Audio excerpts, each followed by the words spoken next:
हरि मुरारी, हे नाथ नारायण वासुदेवा।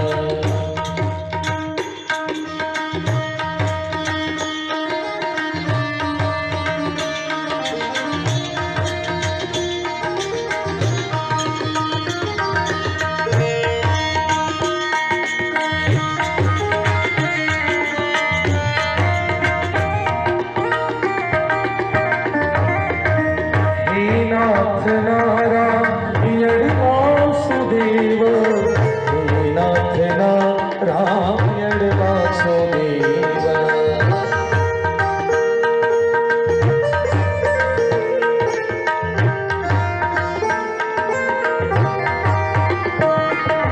श्री कृष्ण गोविंद हरे मुरारी, हे नाथ नारायण वासुदेव।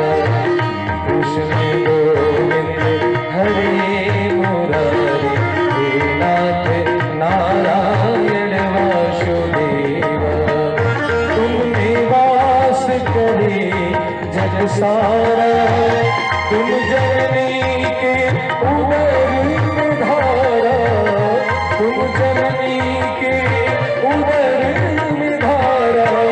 कहीं पे जन्मे कहीं पले मुरारी, कहीं पे जन्मे कहीं पले मुरारी, हे नाथ नारायण वासुदेवा। कृष्ण गोविंद हरे मुरारी, हे नाथ नारायण वासुदेवा। श्री कृष्ण गोविंद हरे मुरारी, हे नाथ नारायण वासुदेवा। श्री कृष्ण गोविंद हरे मुरारी, हे नाथ नारायण वासुदेवा। श्री कृष्ण गोविंद हरे मुरारी, हे नाथ नारायण वासुदेवा। बोलिए सच्चिदानंद भगवान की, बोलिए भागवत महापुराण की, बोलिए गुरुदेव भगवान की। नमः पार्वती पतये, हर हर महादेव। शुद्धाब्धिमणिमण्डपरत्नवेद्यां सिंहासनोपरि गतां परिपीतवर्णां, पीताम्बराभरणमाल्यविभूषिताङ्गीं देवीं स्मरामि धृतमुद्गर्वैर्जिह्वां जिह्वाम्। स्वस्ति श्रीमन्महागणाधिपतये नमः। नमः परमहंसा स्वादितचरणकमल चिन्मकरन्दाय, भक्तजनमानस निवासाय श्रीरामचन्द्राय। राधासाध्यं साधनं यस्य राधा, राधा भक्तिः भक्तिदात्री च राधा। राधा सर्वं सर्वखलु इदं ब्रह्म राधा। राधा राधा जपतु सततं मन्त्रमेकं हि राधा। कृष्ण प्राणमयी राधा, राधा प्राणमयो हरिः, राधा प्राणमयो हरिः। रसो यः परमानन्दः एक एव द्विधा सदा, श्रीराधा कृष्णरूपाभ्यां तस्यै तस्मै नमो नमः नमो नमः। नीलोत्पलदलश्यामा श्रीयशोदानन्दनन्दनं, गोपिकानयनानन्दं गोपालं प्रणमाम्यहं। श्रीकृष्णं तु नमाम्यहं, श्रीकृष्णः प्रणमाम्यहम्। नमाम्यहं नमाम्यहं। प्रेम से बोलो वृंदावन बिहारी लाल की, कृष्ण कन्हैया लाल की, भागवत भगवान की। कितनी बड़ी प्रभु की कृपा है। श्रीमद् भागवत की कथा के इस क्रम में आज धीरे धीरे करके यह 6वां दिन उपस्थित हो गया। कल समापन है।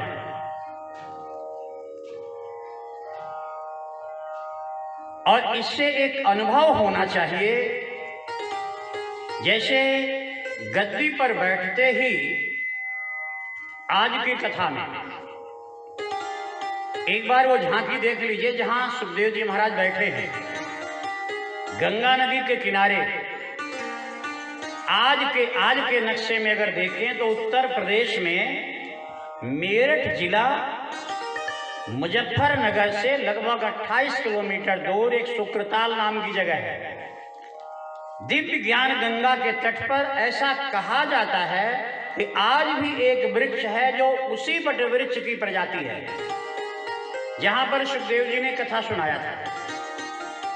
जब सुखदेव जी बरगद के वृक्ष के नीचे बैठ करके एक पत्थर के ऊपर और आज 6वें दिन की श्रीमद् भागवत की कथा शुरू करते हैं। सामने गंगा जी दिव्य सुंदर तरंगें लहरें। जैसे ही प्रारंभ करने के लिए उद्यत होते हैं, श्री सुखदेव जी के चरणों में प्रणाम करके मुख्य यजमान, मुख्य श्रोता राजा परीक्षित ने हाथ जोड़ करके कहा, आज 6वें दिन की बात है। राजा परीक्षित ने कहा, गुरुदेव आप कहते तो कथा स्वयं है, लेकिन मैंने आपके चेहरे की तरफ, आपके वाणी की तरफ, आपकी बोली को गौर से मैंने देखा है। पहले दिन की कथा कुछ और थी, दूसरे तीसरे दिन का भाव कुछ अलग दिखा। कृष्ण जन्म के बाद आपकी वक्तृत्व की आभा ही बदल गई और अब देख रहे हैं कि आप जरूरत से ज्यादा गंभीर हो रहे हैं। बोले मतलब? बोले गुरुदेव अब आपकी कथाओं में ऐसा लगता है यद्यपि अकेले आप बैठते हैं, केवल श्लोक ही श्लोक बोलते हैं, लेकिन अब संगीत भी सुनाई देता है, जबकि सुखदेव जी की कथा में कोई संगीत नहीं थी।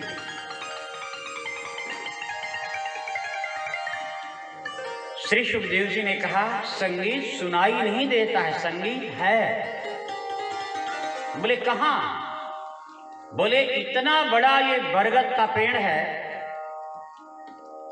और इतने बड़े इस बरगद के पेड़ में लाखों नहीं अनंत करोड़ों पक्षी हैं।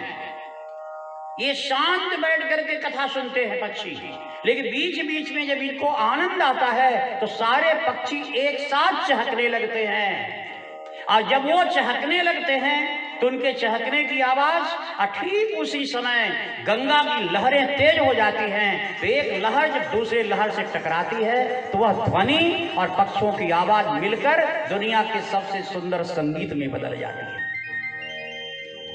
महाराज सुखदेव जी महाराज कहते हैं गीत संगीत कहीं भी हो सकता है। वृक्षों के सामने कभी आपने देखा है दो वृक्षों की दो डालियां आपस में सटी है और धीरे धीरे हवा चल रही है, दोनों में से रगड़ हो रही है बड़े प्रेम से। यह भी संगीत है, यह भी उनका एक आनंद है। देखिए अनुभव सब जगह करना पड़ेगा। हम भगवान के चरणों में हैं और मेरे प्रभु अब बैकुंठ से धराधाम पर आ करके गोकुल से ब्रजमंडल की लीला करके अब मेरे प्रभु जा रहे हैं मथुरा। लीला बदल रही है, माधुरी ऐश्वर्य में बदल रहा है। बंसी बजाने वाला अब चक्र सुदर्शन की ओर बढ़ रहा है। मैंने वृंदावन में बंसी के बल पर उन्होंने त्रिभुवन को मोहित किया। इसलिए तरीके अलग अलग हैं, सब जगह देखे। श्री सुखदेव जी महाराज की कथा का ढंग ही एक निराला है।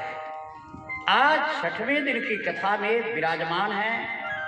अब जहां कल आपको याद होगा श्रीमद् भागवत की कल की कथा का विराम कहां हुआ था? कृष्ण मथुरा की सीमा पर हैं। यशोदा जी ने पीछा किया और सीमा पर भगवान उतर करके भेंट हो गए। बलराम जी राधा रानी का सुमिरन करते हैं कि कृष्ण को आप मेरे साथ भेजिए। अब गौर से यहां पर देखना है, मैं कल के शुरू में भी आपसे कहा था और आज फिर एक बार याद दिला रहा हूं, कल भी याद दिलाऊंगा और आशा रखूंगा कि यह याद इस जीवन में बनी रहे। मैंने कल भी कहा था कि मथुरा की पूरी कथा जितनी है तो मथुरा माने शरीर,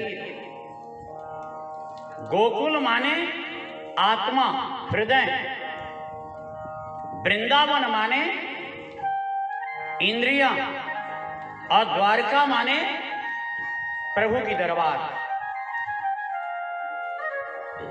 मूल कथा इतनी ही है। अब इसको हम कहानी के रूप में सुनो, चाहे जिस भी रूप में श्रवण करें। और यहां पर देखिए, अक्रूर जी भगवान को लेकर के आ रहे हैं मथुरा। मथुरा माने शरीर। अब ये शरीर की कथा है। अब इस शरीर पर कंस है, इसे प्रभु मारेंगे और इसी मथुरा में जरासंध आक्रमण करेगा, उस पर भी भगवान विजय प्राप्त करेंगे। 17 बार मारकर भगाएंगे, 18वीं बार विजय प्राप्त करेंगे, लेकिन भगवान मथुरा छोड़कर भागेंगे।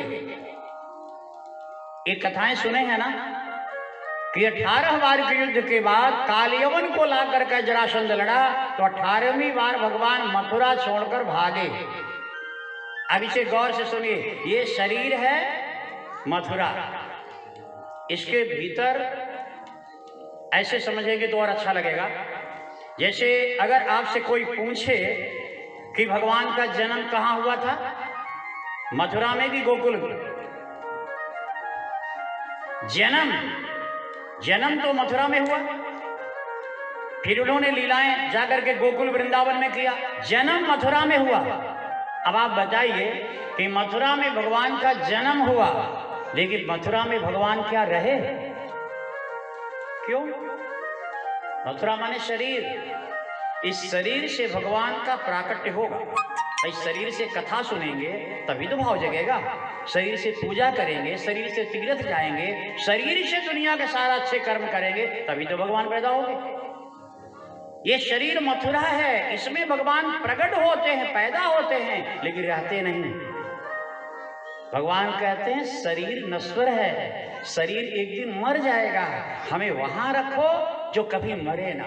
हृदय आत्मा अजर अमर है, इंद्रियां कभी नहीं मरती, मंदिर में कभी मौत नहीं आती, हमको वहां ले जाओ। जो एक दिन समाप्त हो जाएगा वहां जन्म तो ले लेंगे, इस शरीर से प्रभु प्रकट हो सकते हैं, लेकिन बुद्धिमानी यही है भैया, इस शरीर में भगवान को रखो मत, क्योंकि इसमें बड़ा क्रीम पाउडर साबुन तेल लगता है। व्यक्ति इसकी सफाई में जिंदगी बिता देता है, जबकि इसको खत्म हो जाना है। भगवान को हृदय में रखो, इसलिए भगवान को गोकुल ले लो। फिर इंद्रियों में रखो, इंद्रिय माने वृंदावन, एक एक इंद्रियों में भगवान को ले जाइए, फिर अगर जरूरत पड़े तो ले जाइए द्वारा। भगवान मथुरा में रहे नहीं। कई लोग कहते हैं कि कंस के डर के मारे भाग गए। कितने लोग कहते हैं कि कंस के डर से भगवान जन्म लेते ही चले गए गोकुल। अब आप बताइए, अगर भगवान डर से ही गए होते, अगर कंस के डर से ही गोकुल चले गए, तो कंस को मारने के बाद दोबारा मथुरा छोड़ के द्वारिका क्यों चले गए? उस समय तो कंस मर चुका था। इसलिए मुझे ऐसा लगता है कि कंस के डर से नहीं गए, मथुरा में आते हैं भगवान, लेकिन मथुरा भगवान को पसंद नहीं। शरीर माने मथुरा, इस शरीर से भगवान की भक्ति प्रकट होगी, लेकिन शरीर से आत्मा दिल की तरफ बढ़िए, ये भगवान की आकांक्षा है। अब आप देखेंगे कि जरासंध ने आक्रमण कहां किया? गोकुल में कभी किया नहीं, क्योंकि गोकुल माने आत्मा, आत्मा कभी। पहले तो आप समझ लीजिए कि जरासंध माने क्या होता है। जरा माने जर्जर बुढ़ापा, संधि माने जोड़, ऐसी बुढ़ापा जो हर जोड़ जोड़ एकदम दर्द करे और व्यक्ति कराहे, माने हर संधि हर जोड़ दर्द से व्यक्ति व्याकुल हो उठे, ऐसे बुढ़ापा का नाम है जरासंध। ये आप समझ लीजिए, जर्जर बुढ़ापे का नाम है जरासंध। और जरासंध ने जब जब आक्रमण किया है तो केवल मथुरा में किया है। मथुरा माने शरीर, क्योंकि जर्जर तो शरीर ही होता है, आत्मा कभी बूढ़ी होती ही नहीं, इंद्रियां कभी बूढ़ी होती ही नहीं, मंदिर में देवी देवता कभी बूढ़े होते ही नहीं। जब जब आक्रमण करेगा तो मथुरा में। तो इसलिए आइए अब देखते हैं कंस की मृत्यु यानी पाप कैसे मेरे घर से भागे और बुढ़ापे पर कैसे कंट्रोल करें। आइए जरा देखते हैं कल की स्थिति। लेकिन एक वृत्त यहां पर जान लीजिए और समझ लीजिए, अब कथा गंभीर हो रही है और अब श्रीमद् भागवत को अपना जीवन बनाने के लिए तैयार हो जाना है। प्रेम की आवाज लगाइए, प्रेम की जयगारी और घोष के साथ ही आज की कथा का प्रारंभ होने जा रहा है। प्रेम से बोलो भागवत भगवान की जय, भागवत भगवान की जय। दृश्य वही है, अक्रूर जी कृष्ण और बलराम को नंद बाबा के साथ रथ पर बैठा करके वृंदावन धाम से ले जा रहे हैं मथुरा। अकेले नहीं हैं, हजारों ग्वाल बालों की टीम भी है, बैलगाड़ियों पर सवार हैं। इधर राधा जी अवरोधक है। यशोदा जी का भाव देख करके भगवान कृष्ण उतरे हैं। अब देखे राधा और कृष्ण से संवाद। राधा बिन कृष्ण आधा। कृष्ण भगवान कहते हैं राधा तुम मेरा सामना नहीं लो। बोले क्यों? बोले तुम्हारे बिना, स्वयं भगवान कहते हैं और आप अनुभव भी करके देख लेंगे। राधा जी की बातें होती है दो चार, मैं वो शब्दावली आपको सुनाता हूं। राधा जी कहती है कि शब्द जरा सुनिएगा, संस्कृत और हिंदी का केवल फर्क है। तन की खूबसूरती के भ्रम में मत रहिए। राधा जी का वाक्य है तन की खूबसूरती भ्रम है, सबसे खूबसूरत तो आपकी वाणी है। श्री राधा रानी कृष्ण भगवान से कहती हैं जरा वो मधुर संवाद देखना है। जीवन में महत्वपूर्ण यह नहीं कि आपकी उम्र क्या है, महत्वपूर्ण यह है कि आपकी सोच किस उम्र की है। अगर 90 वर्ष के हो करके भी सोच बचपन जैसी है तो आप बच्चे ही हो, और छोटा सा बालपन में भी अगर सोच बुजुर्ग जैसी है तो आप बुजुर्ग हो। ये राधा रानी का वाक्य है, कान्हा मुझे छोटा समझ करके ये न समझिए कि मैं बहुत बड़ी ज्ञानी हूं, लेकिन महत्वपूर्ण यही है कि किस उम्र की सोच है। आप छोड़कर हमें जा रहे हैं। कृष्ण भगवान कहते हैं राधा तुम बोलते इतनी मीठा हो। राधा जी ने कहा प्रभु भोजन जब व्यक्ति परोसता है तो अगले को क्या अच्छा लगता है वही परोसता है ना। मां अपने बेटे को तभी खिलाती है या पत्नी अपने पति को वही खिलाती है जो उसको ज्यादा प्रिय होता है ना। इसलिए श्याम शब्द भी एक भोजन है। शब्द जब किसी को परोसो तो सोच के परोसो कि उसको क्या अच्छा लगता है। ऐसा शब्द न बोलो कि अगले को कड़वा लगे। जैसे भोजन अगर खराब परोस दो तो अगले को नहीं खाने का मन करेगा, तो ऐसा शब्द भी मत परोसो कि अगले को सुनने का मन न करे। राधा ने कहा श्याम शब्द भी एक भोजन है। हमने जब जब शब्द परोसा है तो एक सुंदर भोजन की तरह परोसा है। इसलिए दो शब्द मेरे सुन लीजिए। कृष्ण भगवान कहते हैं राधा आज मेरी समझ में आया कि मनुष्यों का स्वार्थ जहां समाप्त होता है वहीं से व्यक्ति की इंसानियत शुरू होती है। ध्यान रखेंगे, स्वार्थ जहां खत्म हो वहां से जीवन शुरू होता है। यह वृंदावन और मथुरा की सीमा है। यमुना जी लहरा रही है। और आज जान लीजिए आप, गंगा माने ज्ञान, यमुना माने भक्ति, सरस्वती माने त्याग। ज्ञान चाहिए तो गंगा का किनारा पकड़ो, भक्ति चाहिए तो यमुना का किनारा पकड़ो, और त्याग वृत्ति अगर अपनानी है तो सरस्वती के किनारे। ये त्रिमूर्ति हैं, त्रिमूर्ति नदियां हैं। गंगा जी आज सूख रही है, सूख रही है ना। गंगा माने ज्ञान।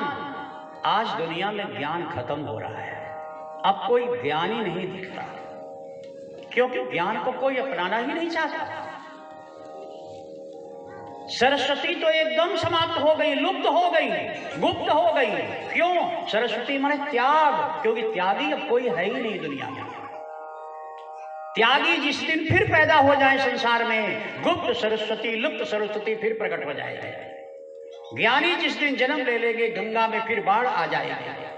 हाँ, यमुना में पानी इस समय है, क्योंकि यमुना माने भक्ति। अभी भक्ति है, तभी तो पंडालों में लोग दिखते हैं। यूं तरीके से देखेंगे, यमुना भक्ति की प्रतीक है। और यमुना नदी के किनारे सीमा पर विदाई हो रही है भगवान श्री कृष्ण की। और उस समय राधा रानी कहती हैं, सुनहरे शब्द जरा सुनिए। राधा की बोली, हर बोली बड़ी पवित्र है। राधा रानी कहती है, श्याम, चित्र ही नहीं, चरित्र भी सुंदर होना चाहिए।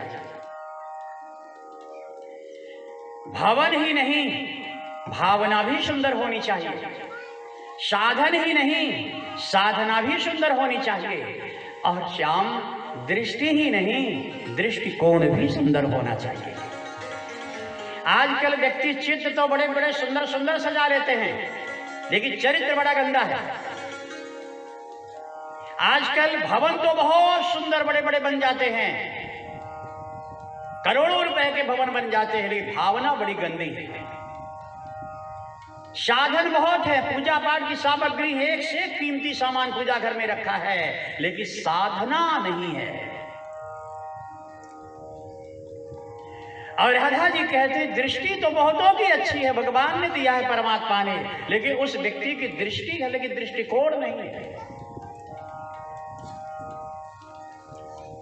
मैंने इतने सुंदर उपदेश, इतने सुंदर उपदेश, और हम तो कहते हैं भैया, कहावत है, चेहरे की हंसी से गम को भुला दो, कम बोलो पर सब कुछ बता दो।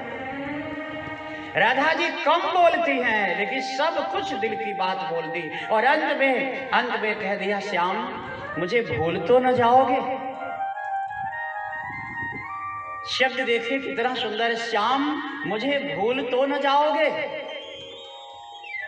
और यहां पर श्लोक में कहते, श्याम अत्र, एक बात आप जान लीजिए, श्याम अत्र यत् किल्बिषस्योऽपि विस्मृतं न त्वया क्वचित्। पहली बात तो ये जान लीजिए कि साफ साफ स्पष्ट रूप से श्रीमद् भागवत के 18,000 श्लोक में राधा का तो नाम ही नहीं आया है।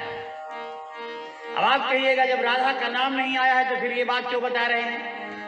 नाम नहीं आया है राधा, लेकिन काम आया है। राधा शब्द नहीं आया है भागवत जी में। क्यों?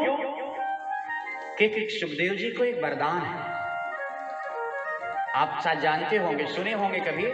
एक बार फिर सुन लीजिए, चला चली की वेला है, अब कल एक दिव्य कथा और है। श्री सुखदेव जी महाराज राधा रानी के पुजारी हैं। और आपको पता होगा, जब गोलोक धाम से राधा और कृष्ण दोनों मृत्यलोक में आने लगे, तो एक कदम के वृक्ष के छोटी सी डाली पर सुखदेव जी बैठे थे। सुखदेव जी हमारे तोता, सुख माने तोता,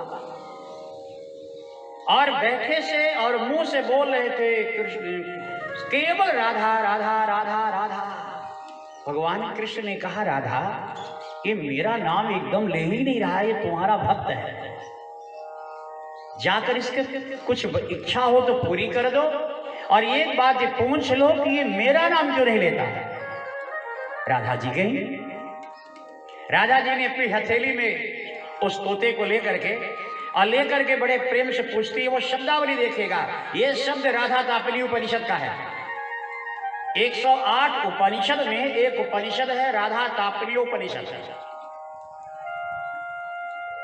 ये प्रसंग वहां का है कि हाथ में लेकर के उस तोते को, और राधा राधा रट रहा था, तो राधा रानी बोलती है, वत्स कृष्णम बद राधे मां बद, कृष्णम बद, बेटा कृष्ण कहो राधा मत कहो। बोले माता, आज के बाद मैं कृष्ण ही रटूंगा, राधा कभी नहीं कहूंगा। तो कृष्ण भगवान प्रकट हो गए, कहते हैं नहीं कभी कभी बोल देना। बोले कभी नहीं। राधा जी ने कहा, इतने बड़े मेरे पुजारी थे, सारी जिंदगी राधा राधा रटे, लेकिन आज संकल्प लेते हो कि कभी भी नहीं बोलूंगा। तो उस तोते ने कहा, मां मैं आपका पुजारी कभी नहीं था।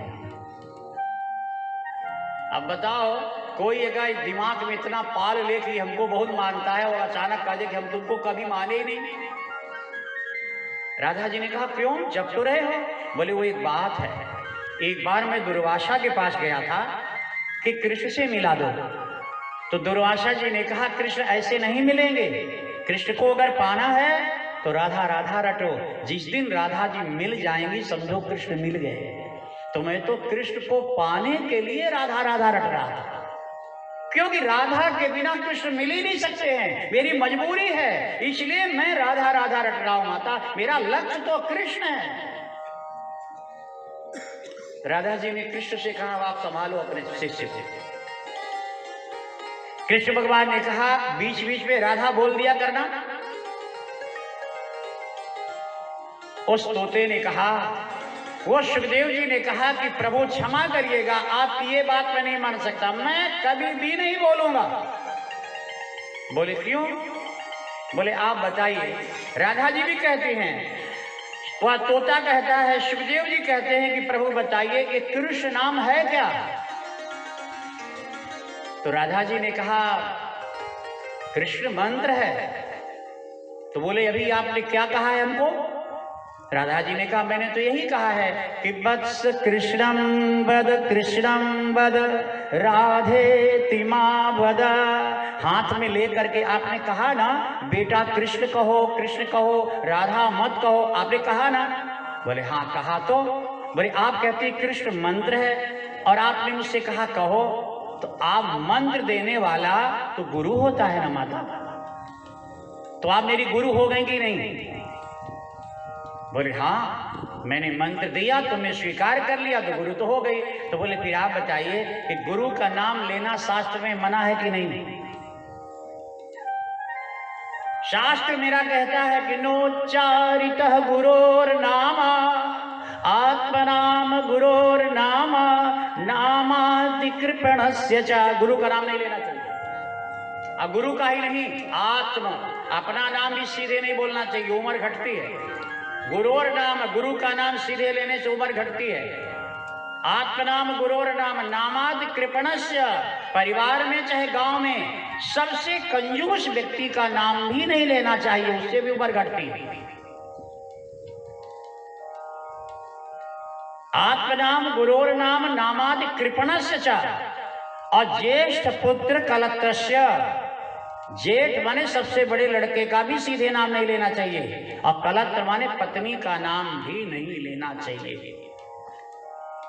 आजकल के लोग हंसी उड़ाते हैं, कहते हैं पहले के लोग बोलते थे ओ मुन्ना की माई, नाम नहीं लिया तो सीधे पुकारते थे। तो हमने कहा पागल हो, एक दिन तुमको भी पुकारना पड़ेगा।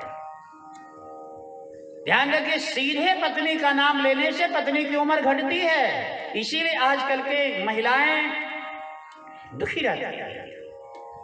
और बड़े लड़के के बाद वालों का नाम ले सकते हैं, लेकिन बड़े लड़के का नाम जो आप रखे हैं, आप स्कूल का नाम अलग रखिए, कुंडली का नाम अलग है, लेकिन पुकारने का एक नाम अलग से रखो आप।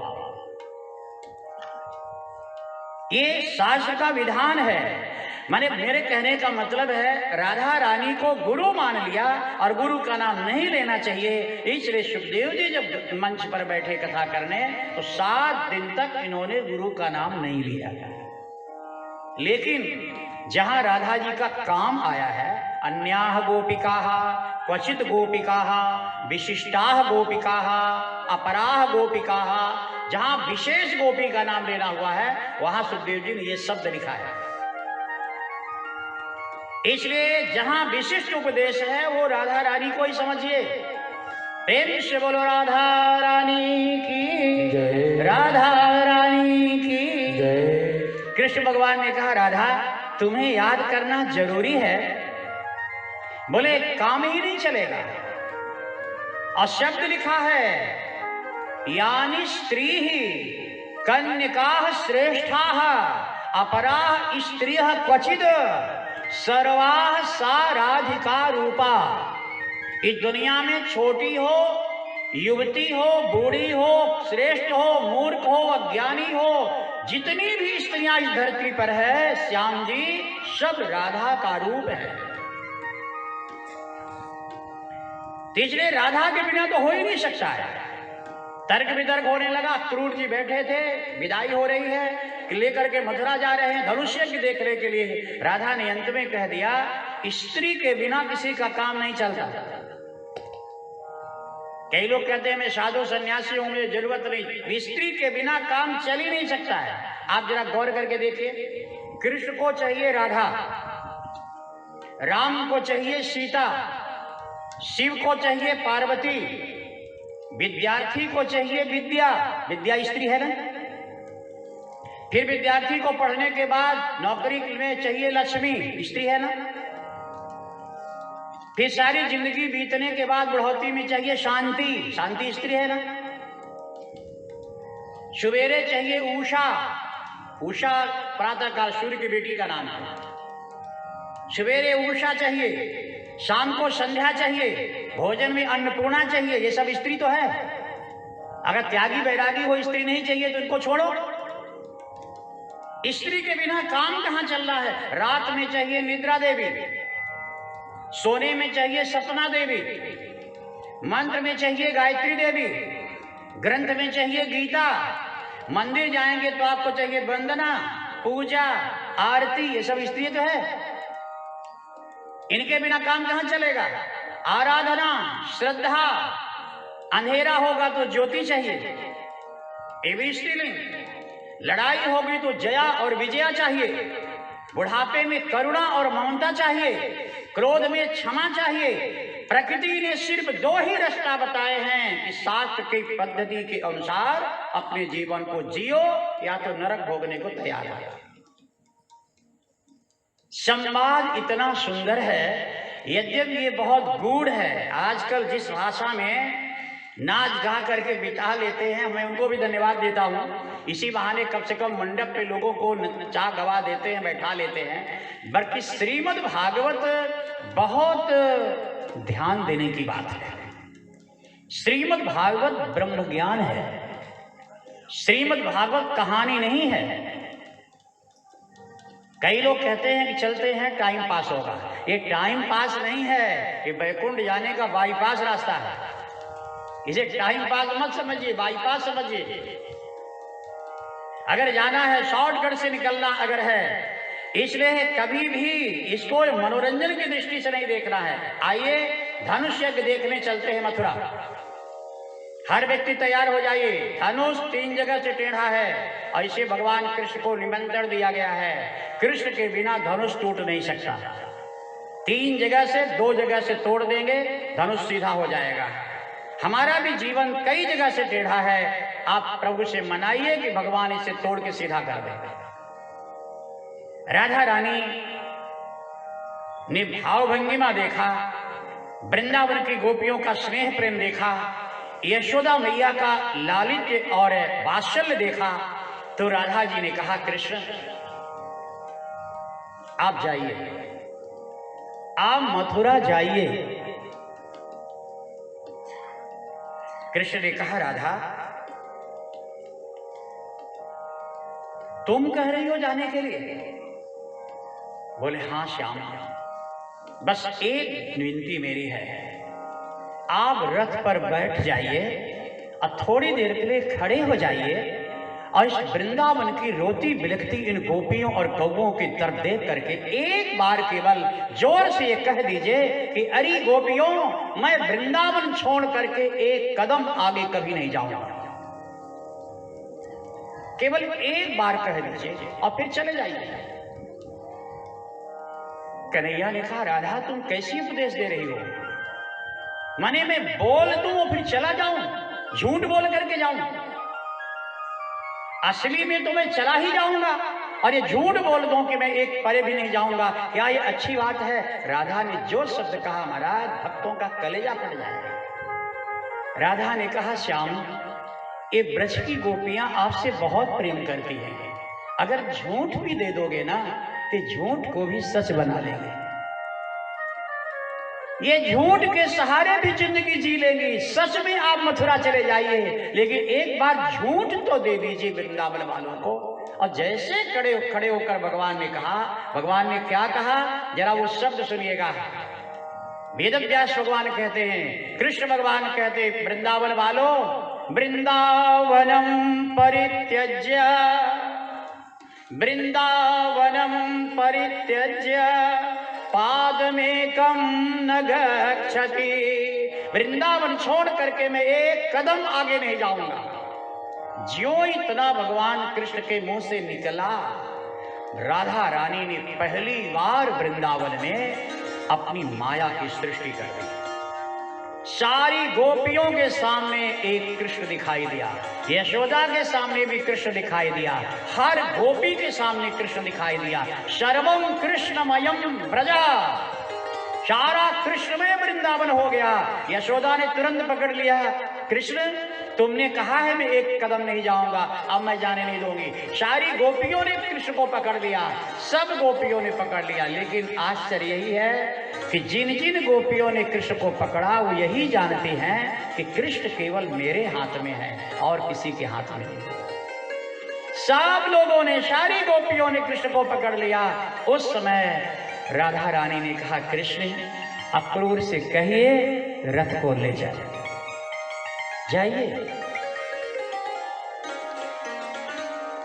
वृंदावन की यह विदाई अगर देखेंगे आप, आश्चर्य, ये राधा का योग है। एतद् ज्ञात्वा नयत् क्षिप्रम, ये राधा रानी का योग है। अब जब चलने के लगे तो इतने में कृष्ण भगवान ने यशोदा जी से कहा, मां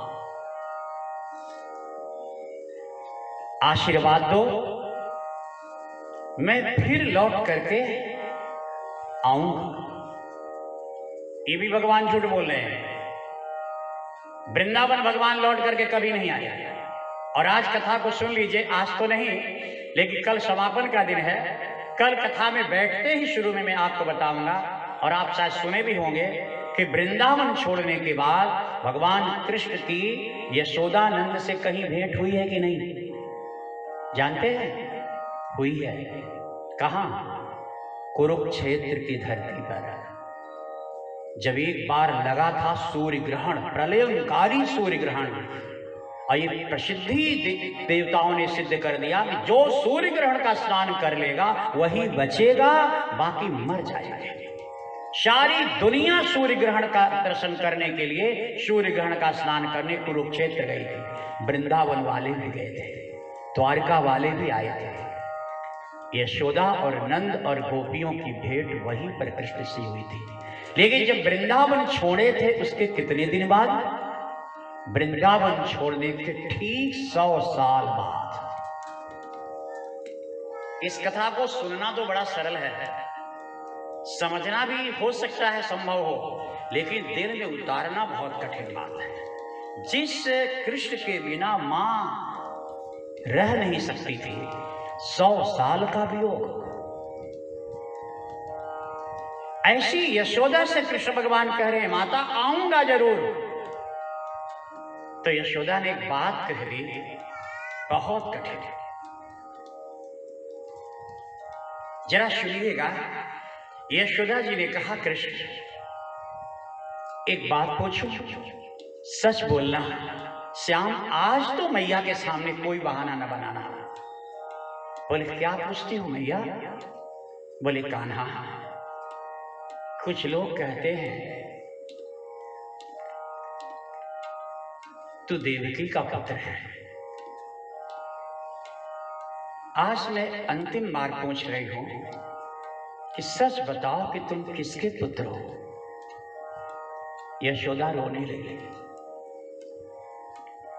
कृष्ण भगवान की जरा धड़कन देखिए। मैं इस श्लोक का एकदम चेहरा आपके सामने दिखा रहा हूं, सुनिएगा कान से, लेकिन सोचिए भाव से, दिखेगा। कृष्ण भगवान दोनों पांव पकड़ लिए और पांव पकड़कर यूं देखकर कहा, मुझे जन्म देने वाली पूज्य माता, सारी दुनिया मुझको देवकी का पुत्र कहे, लेकिन जिस दिन मुझसे कोई पूछेगा कृष्ण किसके पुत्र हो, तो माता मेरे मुंह से एक ही शब्द निकलेगा, मैं केवल यशोदा का लाल हूं, केवल यशोदानंदन। कितनी खुश हुई होगी, जरा कल्पना करिए। यशोदा ने कह दिया, हो गया कृष्ण, अब दुनिया कुछ कहे कहती रहे, लेकिन आज मुझे विश्वास हो गया कृष्ण केवल मेरा है। कान्हा,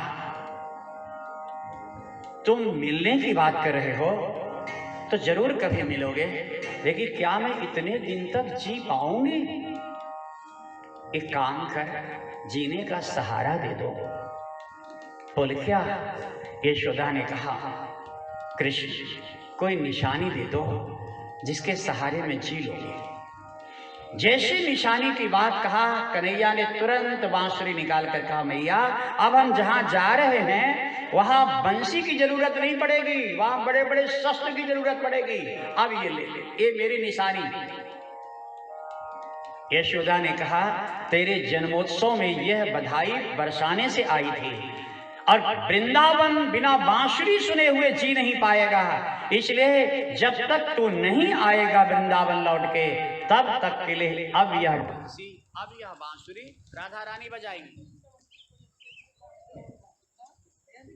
इसलिए राधा रानी को दे दो। और ध्यान देना है, बांसुरी राधा रानी जी बजा रहे हैं। अभी भी जब भगवान ने देखा बांसुरी राधा को दिला देती है, तो अब निशानी क्या दें? तो नीला सा दुपट्टा ऐसे रखे थे समेटे हुए, ऐसे कहे मैया ये लो, कुछ नीला कुछ काला। बोले बचपन में हमको ओढ़ाया करती थी कि किसी की नजर न लगे, अब तो बड़ा हो गया हूं, नजर की जरूरत है, ये मेरी निशानी ले ले।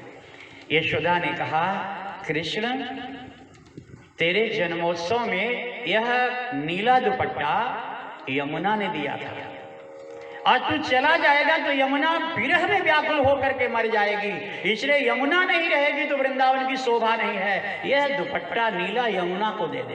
भगवान ने ऐसे फेंक दिया यमुना की तरफ, अब पूरे यमुना में फहरा करके वो,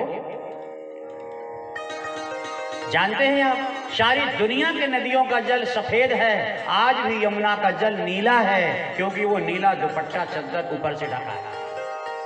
अब जब भगवान कभी लौट करके आएंगे और दुपट्टा हटाएंगे तो यमुना का जल भी सफेद हो जाएगा, आज भी यमुना का जल नीला है। जो जो सामग्री दिया करते थे, सब चीज कोई न कोई बहाना बनाकर दूसरे को दिला देते, ये यशोदा जी का भाव है। अंत में भगवान कृष्ण ने कहा, माता अब तुम अपने मन से मांगो, अब अपने मन से मांगो। यशोदा जी ने कहा, जो हम मांग लेंगे आप दे पाओगे? बोले विश्वास नहीं माता। चरण छू करके कहा कि माता मेरे जिंदगी में सबसे बड़ी संपत्ति वैकुंठ है, और यमुना की सौगंध खा करके कहता हूं, एक बार अगर मांग लेगी मेरी भोली मैया तो मैं सारा वैकुंठ तेरे चरणों में ला करके न्योछावर कर दूंगा। इससे बड़ी चीज क्या हो सकती है? देखिए यशोदा ने कहा, मुझे वैकुंठ नहीं चाहिए। बोले फिर क्या चाहिए? बोले अब विश्वास हो गया कि जो मांगूंगी दे देगा, ना नहीं करना, चलो रथ पर बैठो। कृष्ण रथ पर बैठ गए, अक्रूर जी के चलने की तैयारियां होने लगी, और अक्रूर जी के रथ के सामने खड़ी हो गई यशोदा। यशोदा ने कृष्ण भगवान से कहा रथ में बैठ जाओ, और स्वयं बैठ गई सामने। और यशोदा जी कहते हैं कि देना चाहते हो मुझे? बोले हाँ मैया, जो मांगूंगी वही दोगे? बोले हाँ। बोले निशानी ऐसी मुझे चाहिए कृष्ण जो जब तक शरीर रहे न टूटे, न सड़े, न गले, न कहीं गायब हो।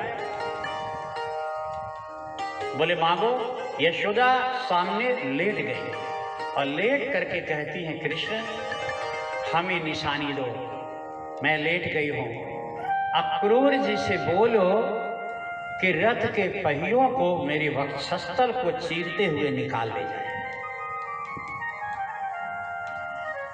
अगर रथ मेरे छाती में चढ़ करके निकलेगा तो उस रथ के पहिए का निशान बन जाएगा।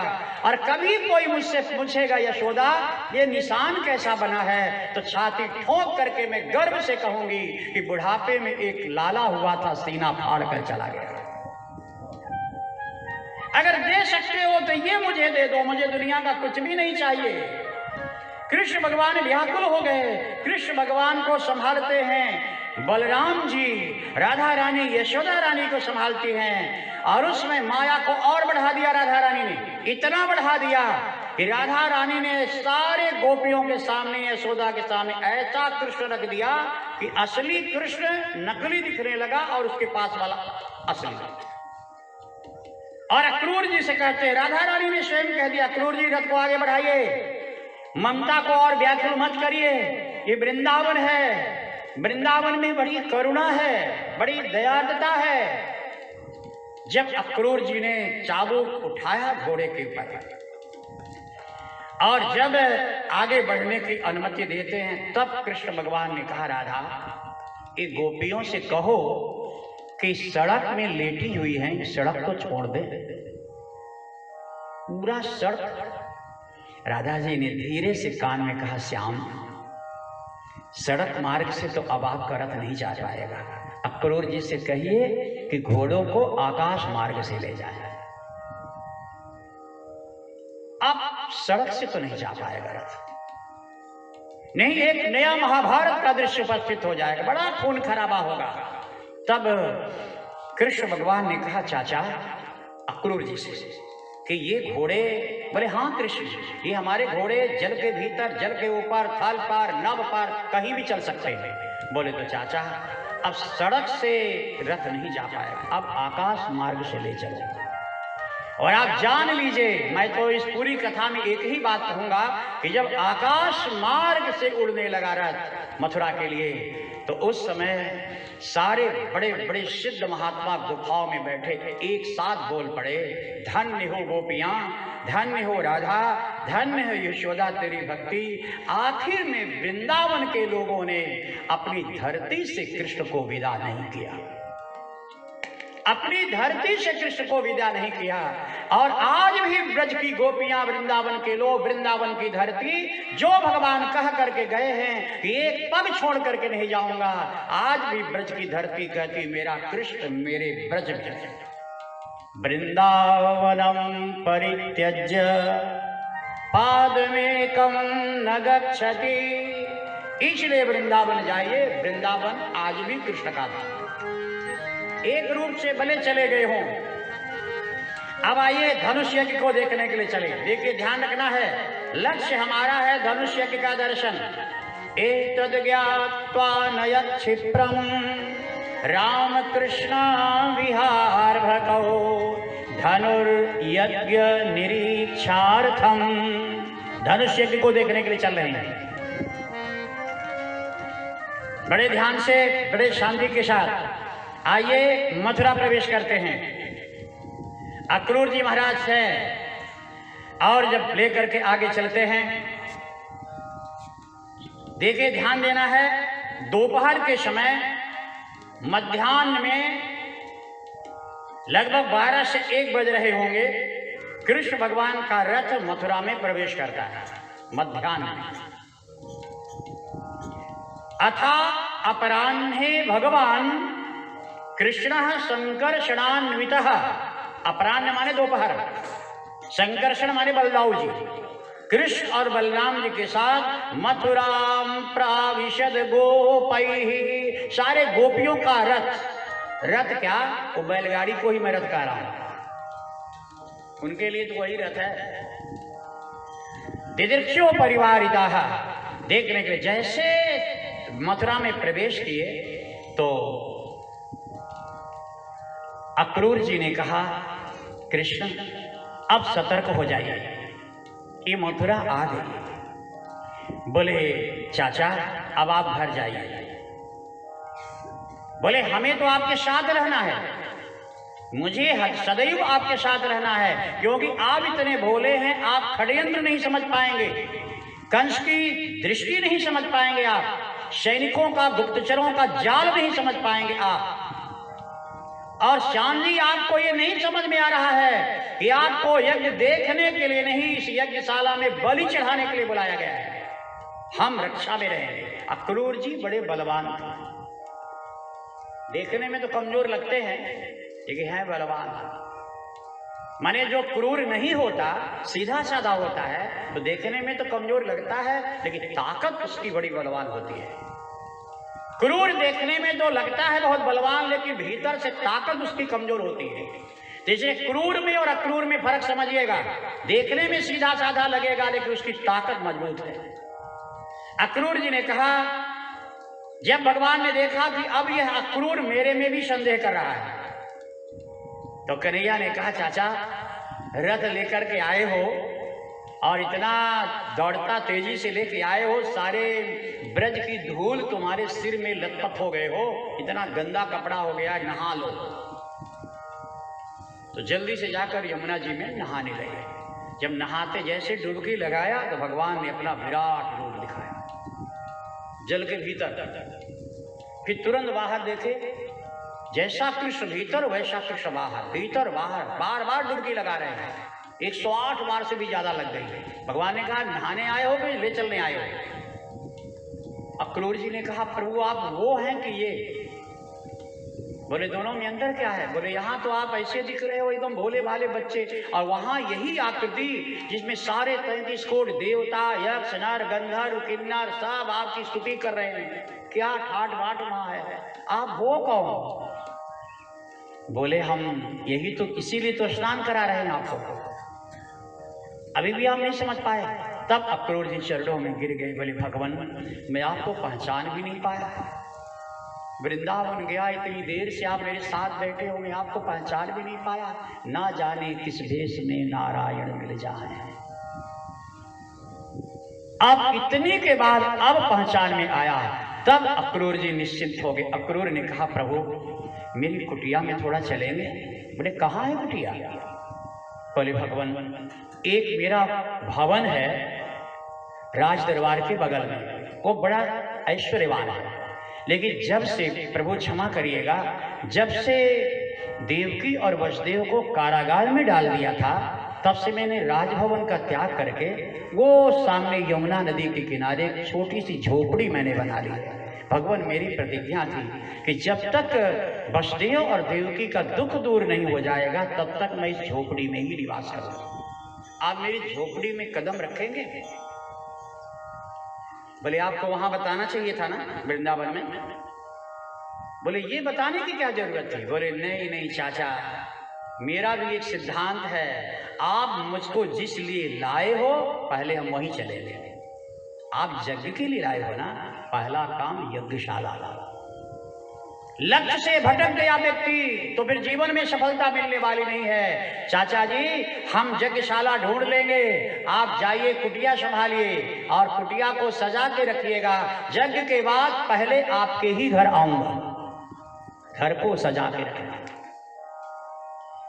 जबरदस्ती अक्रूर जी को भेज दिया। अब आगे बढ़े। अब कृष्ण भगवान रथ से नीचे उतर गए। सारे ग्वाल बाल जो बैलगाड़ियों में थे सबसे कह दिया, भैया ये मेरे मामा की नगरी है, सब लोग उतर जाओ और आराम से पैदल मामा की नगरी। पहली बार शहर आए हो, पहली बार तुमने मथुरा देखा है, आओ दर्शन कराते हुए ले चलते हैं। चमक धमक तो बहुत थी। ग्वाल बाल भी सब उतर गए और उतर करके देखने लगे, क्या सुंदर, सब वर्णन कर रहे हैं, क्या सुंदर माला है, जगमगाती माला, इतने सुंदर कपड़ों की दुकान, सब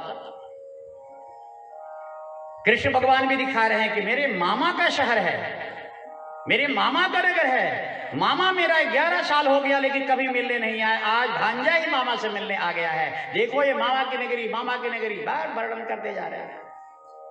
एक ग्वाला था, शायद वो श्रीदामा था, भगवान के मुंह लगा था। उसने कहा श्याम जी कम बोलिए। बोले क्यों? अरे बोले हम भी देख रहे हैं, मेरी भी आंख है, देख हम भी रहे हैं, देख आप भी रहे हैं, और जेबा में कौड़ी नहीं है, मिलना कुछ है ही नहीं। कन्हैया ने कहा लेने का मन है, अरे मेरे मित्र हो करके मेरे मामा के घर में आकर के तरसोगे, तड़पोगे।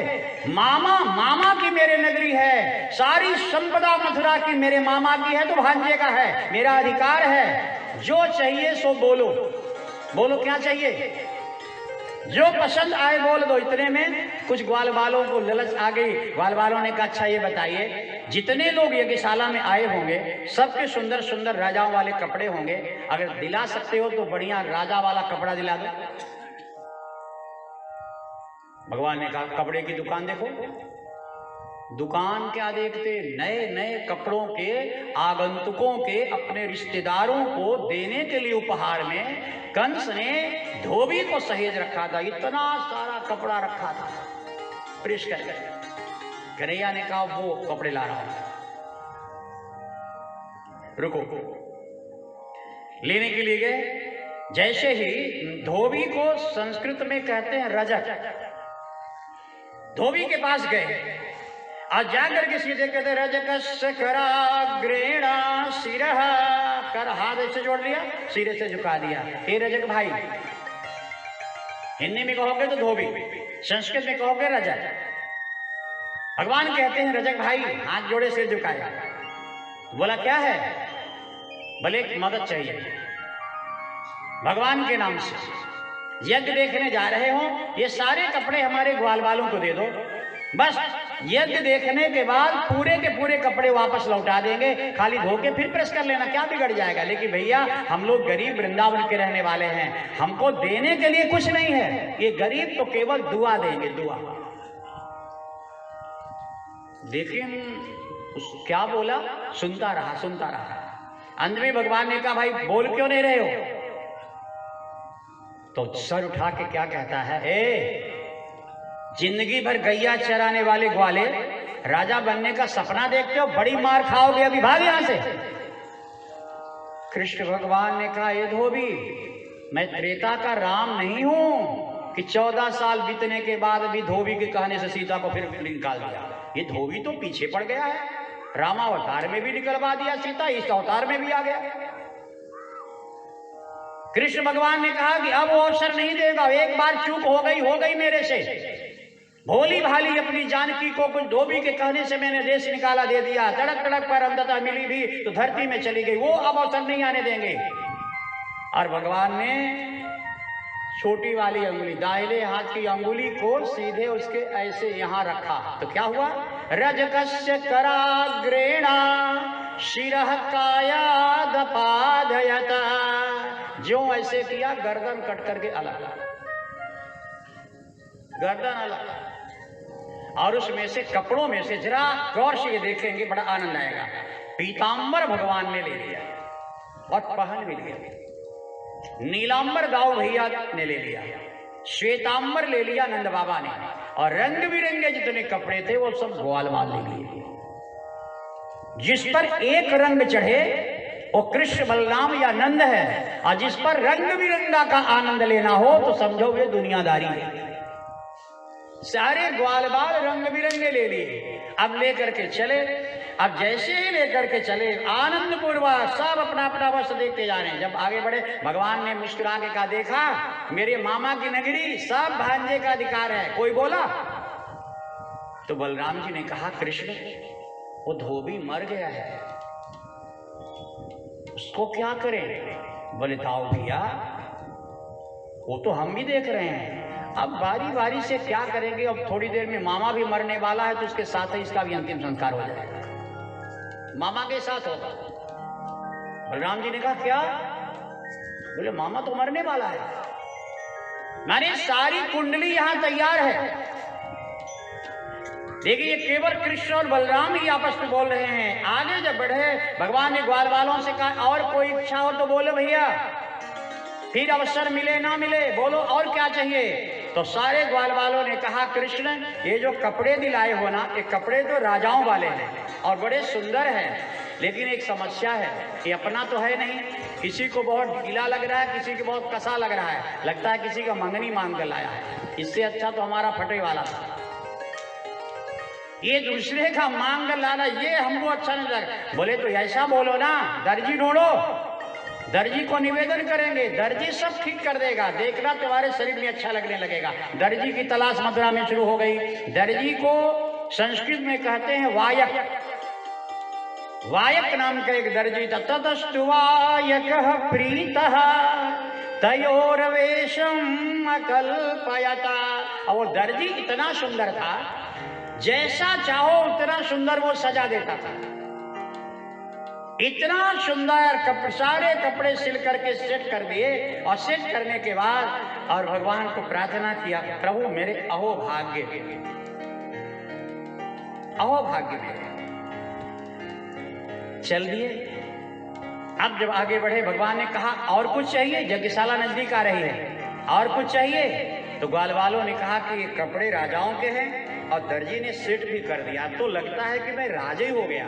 हे कृष्ण, अगर एक एक माला मिल जाती गले में तो सचमुच राजा लगने लगते। क्या माला मिलेगी?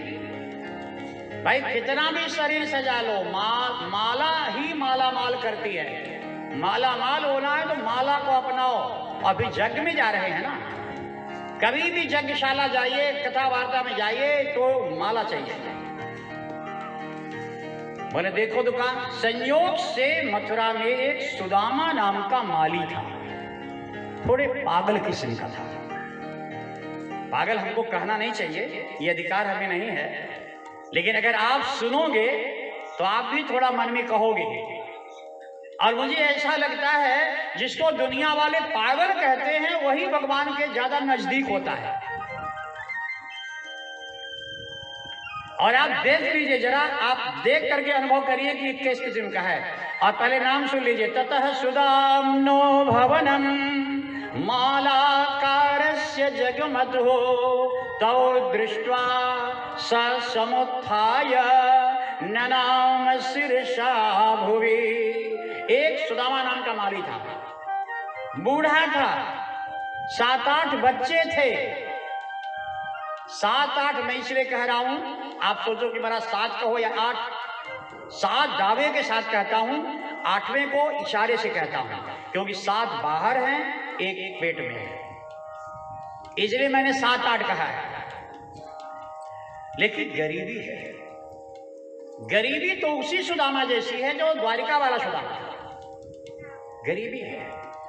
अब आप कहेंगे पागल क्यों कहा? आप सुन लीजिए जरा ना। ये माला बेचने का काम करता है, रात भर पत्नी बच्चे और सुदामा माली मिलकर माला गूंथता था। अब भोर होते ही सजा देता था दुकान। और अगर सवेरे कोई मांगने के लिए जाता था, भैया सुदामा माला दे दो, तो पूछता था कहां से आए हो? भले ही पड़ोस में मथुरा में, आज मेरी बेटी की शादी है, माला ले रहे हैं। तो सुदामा कहता था भैया वो बगल वाली दुकान से ले लो, अच्छे माला सजाया है, उससे ले लो।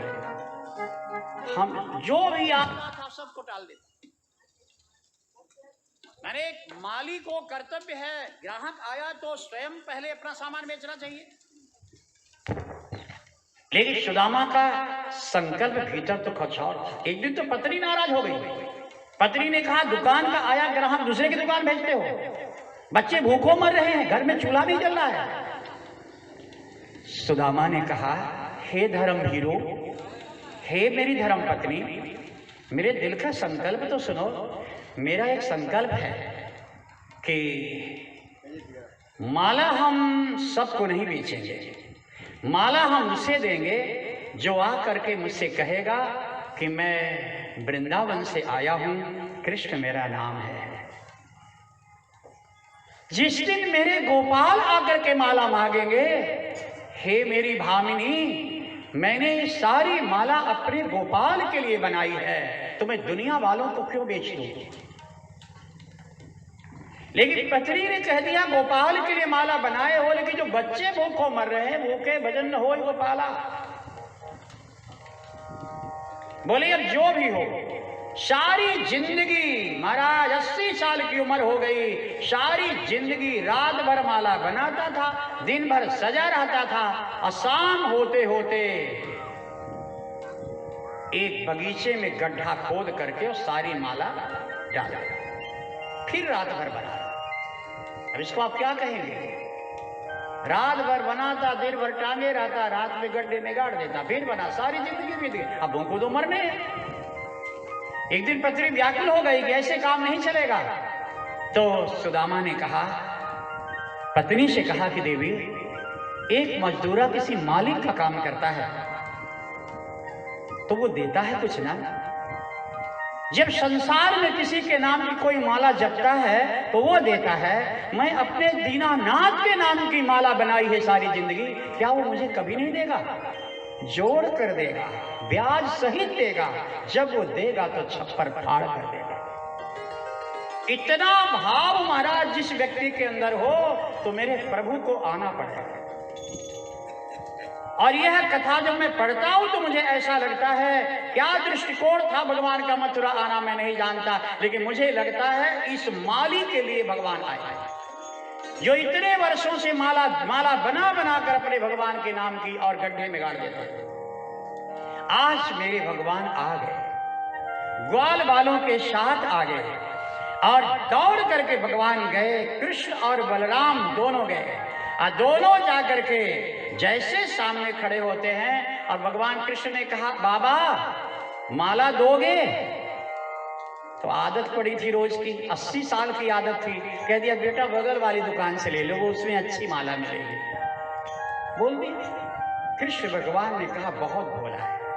भगवान ने कहा, मैंने सोचा था तुम बूढ़े हो और उपकार करोगे, अरे हमारे पास तो कुछ देने को भी नहीं है, बगल वाला बिना लिए थोड़ी देगा। इतनी दूर से चलकर आया हूं, गोकुल से चलकर आया हूं कि तुम माला दोगे, ना कर दिया।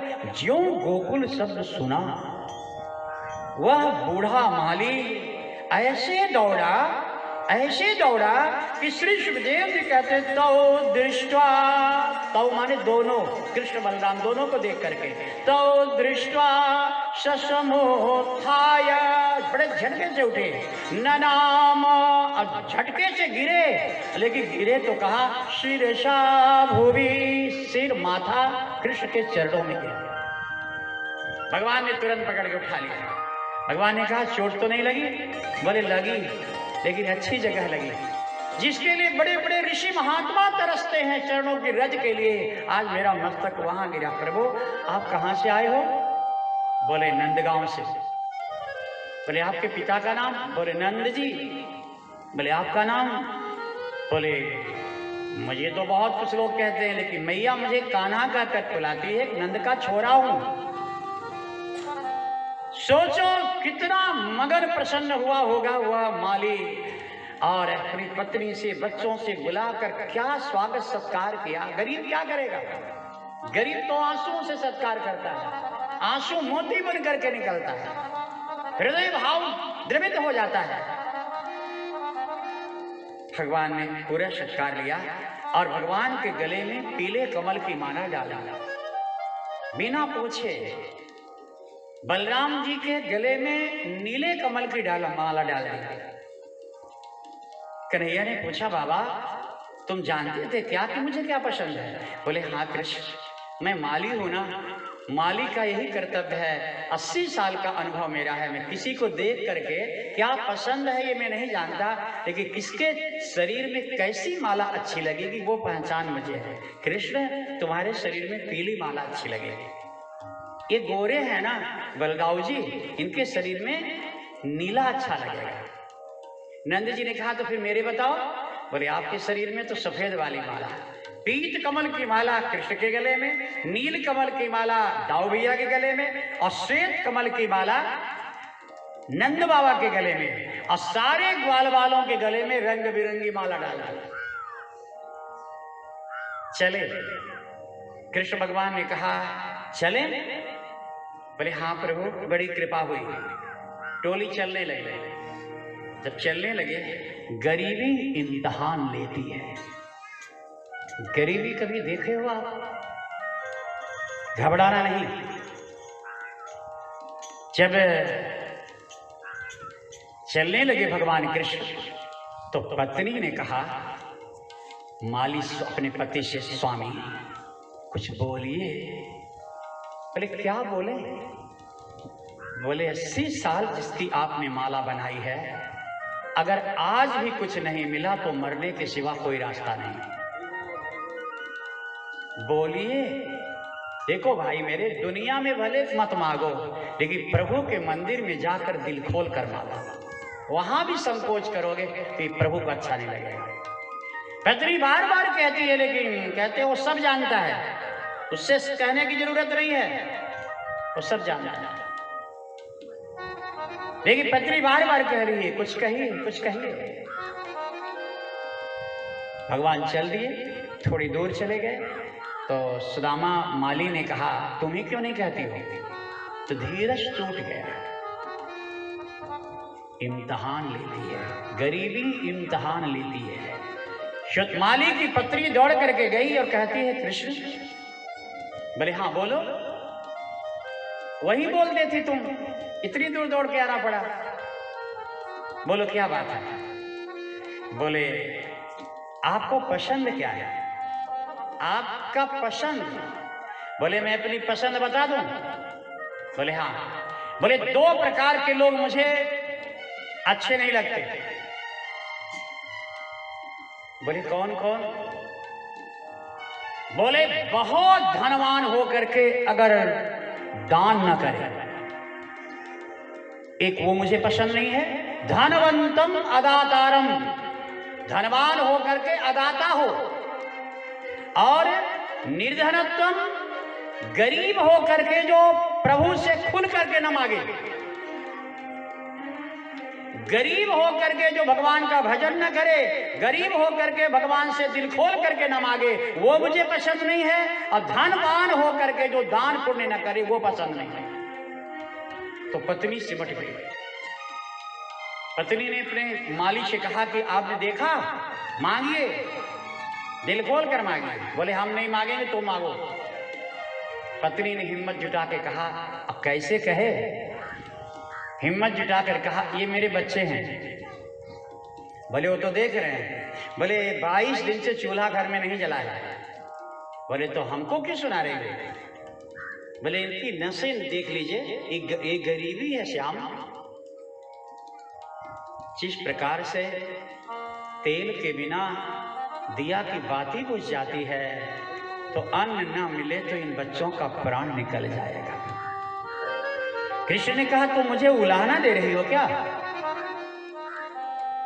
तब धीरज टूट गया और पत्नी ने कह दिया, जिंदगी भर आपका नाम जपा है, सारी जिंदगी आपके नाम की माला बनाई है, और फिर भी आप कहते हो कि मैं क्या करूं?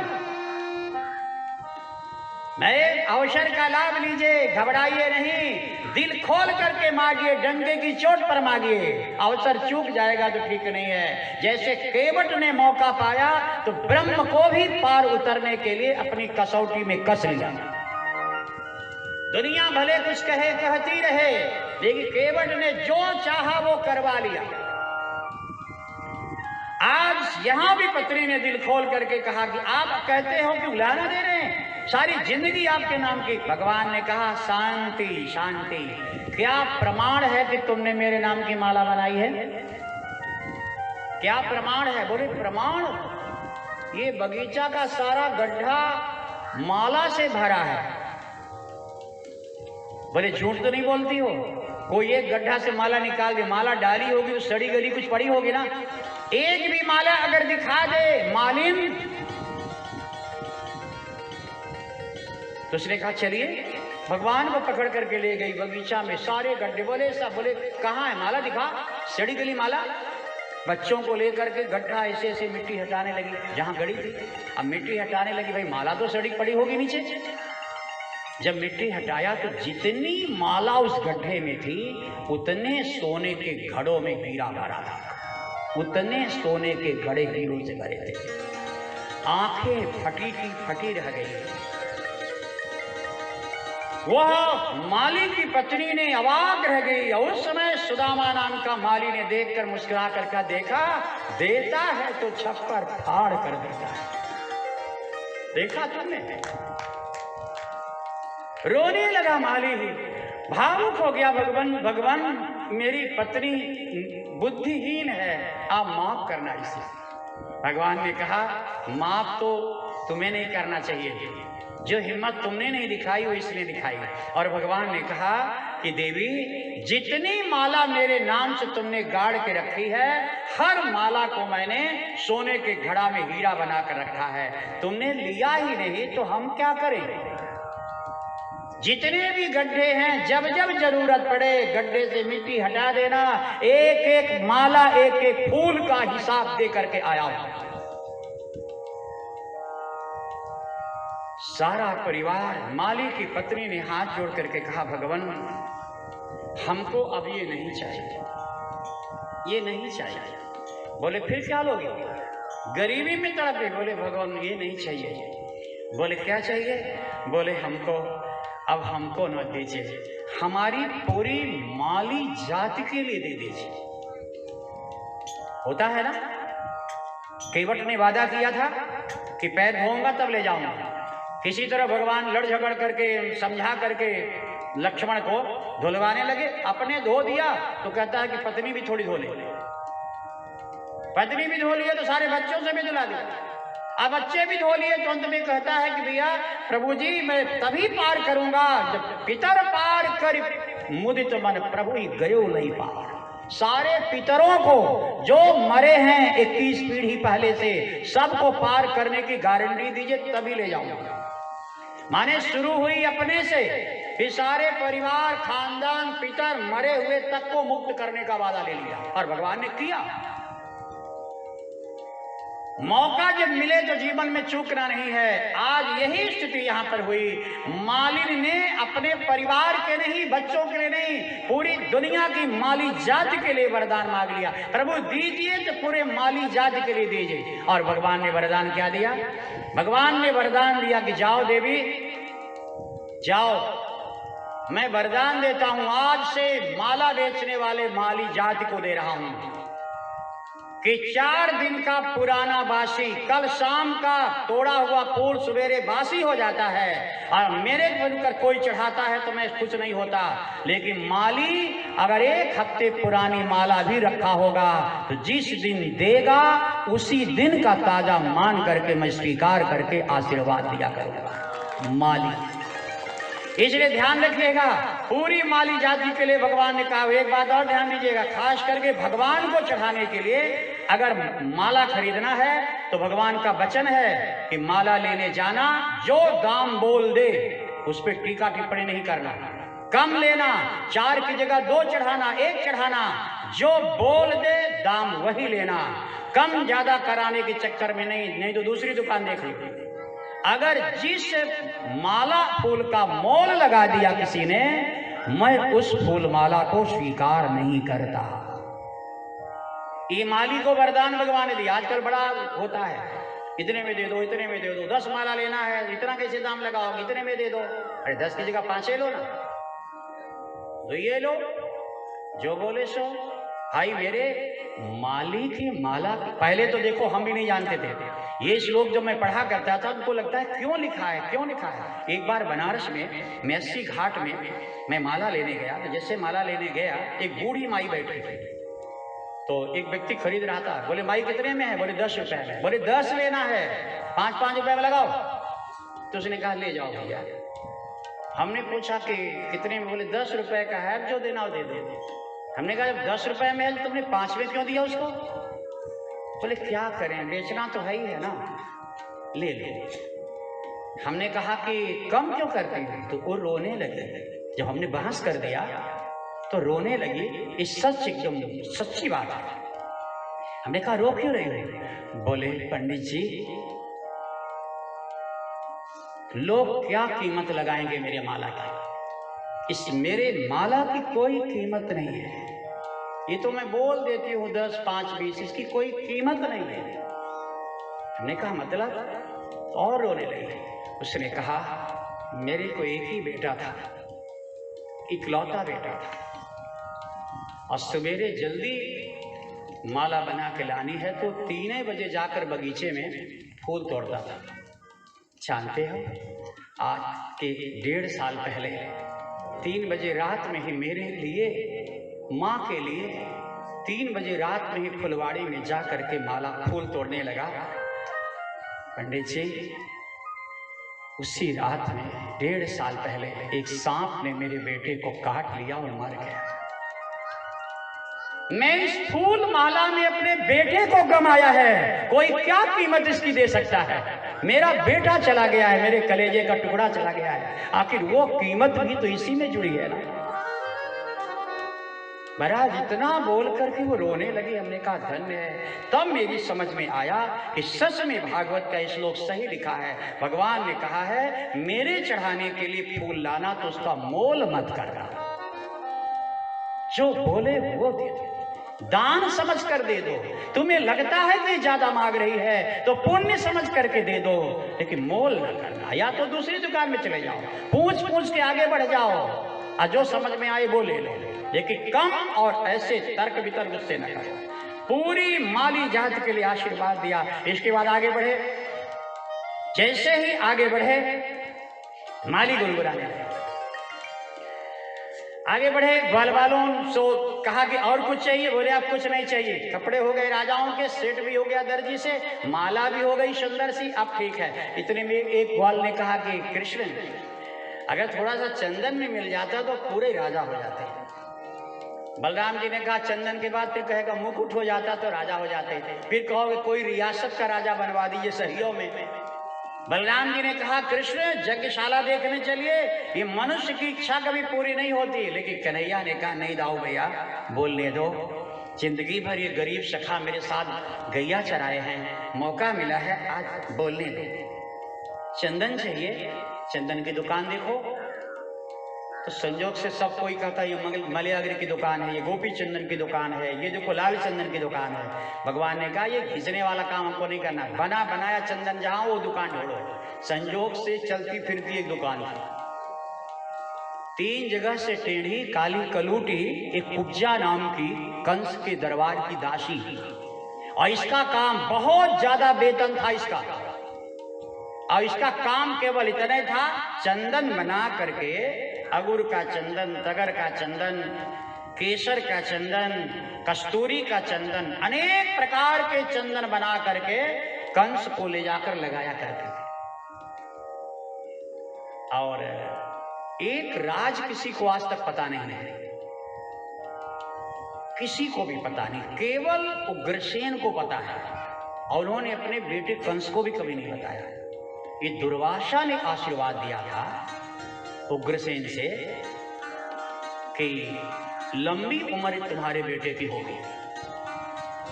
तो उग्रसेन जी जिद कर दिए कि उम्र निश्चित कर दीजिए कि कब होगी।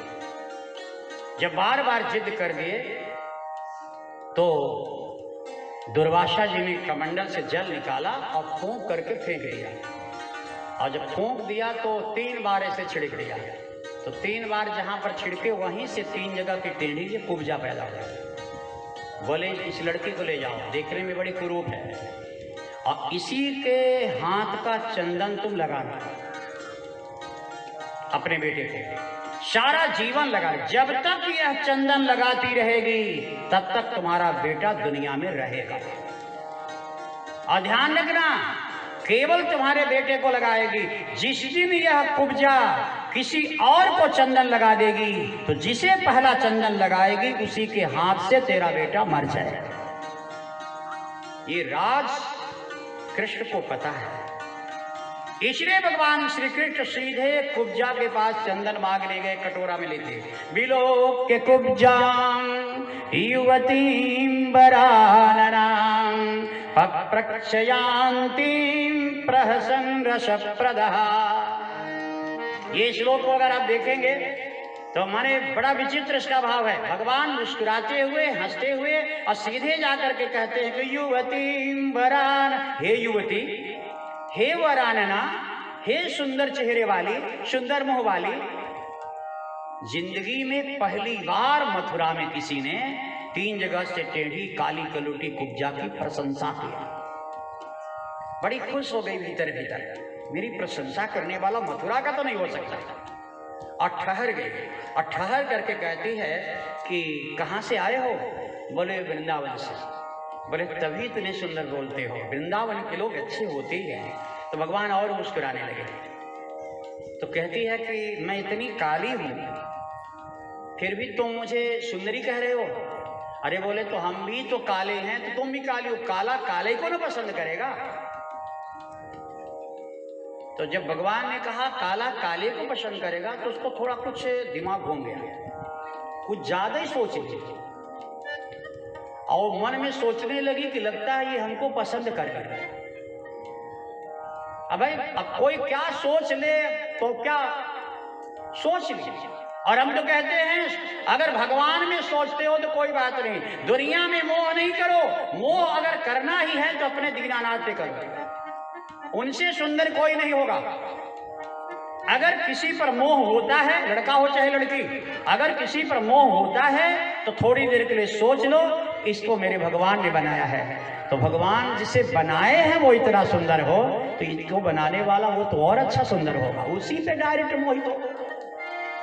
जब मोह ही होना है तो सबसे सुंदर जो हो उसी पे मोहित होइए। आखिर कुब्जा मन में सोचने लगी कि ये भी काला हम भी काले, बात तो सही है। तो कुब्जा ने कहा कि देखो हम तो 3 जगह से टेढ़े हैं। बोले हमको भी नटवर नागर कहा जाता है, हम भी बांसुरी बजाते हैं तो 3 जगह से ऐसे टेढ़ा करके पैर पे पैर लटका कर क्या करते हैं, हमको भी टेढ़ा ही कहा जाता है। मेरा नाम ही कृष्ण है, टेढ़ा मेरा, इसीलिए पसंद हो। कुब्जा ने कहा ये बात भी सही है। तब कुब्जा ने कहा चंदन चाहिए? बोले चाहिए तो।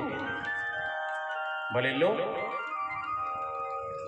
भगवान ने कहा तुम अपने हाथों से लगा दो, अपने से लगाओ। बोले नहीं नहीं, मैं इतनी काली हूं, इतनी कुरूप हूं, मेरा कालापन तुम्हारे में चला जाएगा। बोले जब पसंद कर लिया तो काला काली का भेद खत्म हो जाता, चलो लगाओ। तो और गदगद हो गई, और गदगद होकर के जब माथे पर तिलक लगाया कुब्जा ने, और लगा करके जब बलराम जी की तरफ लगाने के लिए बढ़ी तो भगवान ने हाथ पकड़ लिया। जरा देखे, संवाद देखे, भगवान ने हाथ पकड़ लिया। बोले क्यों? बोले इनको भी लगा दे। बोले नहीं नहीं, ये मेरे बड़े भाई हैं। अरे बोले तो चंदन तो लगा दे। बोले कह दिया ना कि मैंने तुम्हें पसंद कर लिया ना, जब पसंद कर लिया तुम्हें तो ये मेरे बड़े भाई हैं, तो तुम कैसे छू सकती हो? तब तो पक्का समझ गई कि हमसे शादी करेंगे, गारंटी थी। भाई बड़े हैं तो फिर कैसे छुएंगे, मेरे बसुर हो गए। अरे भीतर के सपने पाली, भगवान के दरबार में जाइए, प्रभु से कोई भी सपना पाल सकते हैं आप, भगवान के अनंत रूप हैं। इसलिए क्रम देखिए, कृष्ण को तिलक लगाया कुब्जा ने, बलराम को तिलक लगाया कृष्ण ने, नंद बाबा को तिलक लगाया बलराम जी ने, और नंद बाबा ने तिलक लगाया सारे ग्वाल वालों को। लेकिन कुब्जा ने केवल कृष्ण को ही तिलक लगाया, और उसमें भगवान ने सब कुछ दिया, आशीर्वाद दिया। उसके बाद कहते हैं घर को सजा के रखना, जब यज्ञशाला के बाद आएंगे सीधे तेरे ही घर आएंगे। चली घर सजाने बड़ी उमंग से, और बोलती गई कि आना जरूर, आना जरूर। चली उधर, जब उधर चली थोड़ी दूर गई और भगवान यज्ञशाला की ओर चलने लगे तो जोर से बुलाती, ए कृष्णा। भगवान ने कहा क्या हुआ? बोले सुनो सुनो, अब मत आइएगा मेरे यहाँ, मेरे यहाँ मत आइएगा। बोले क्या हुआ?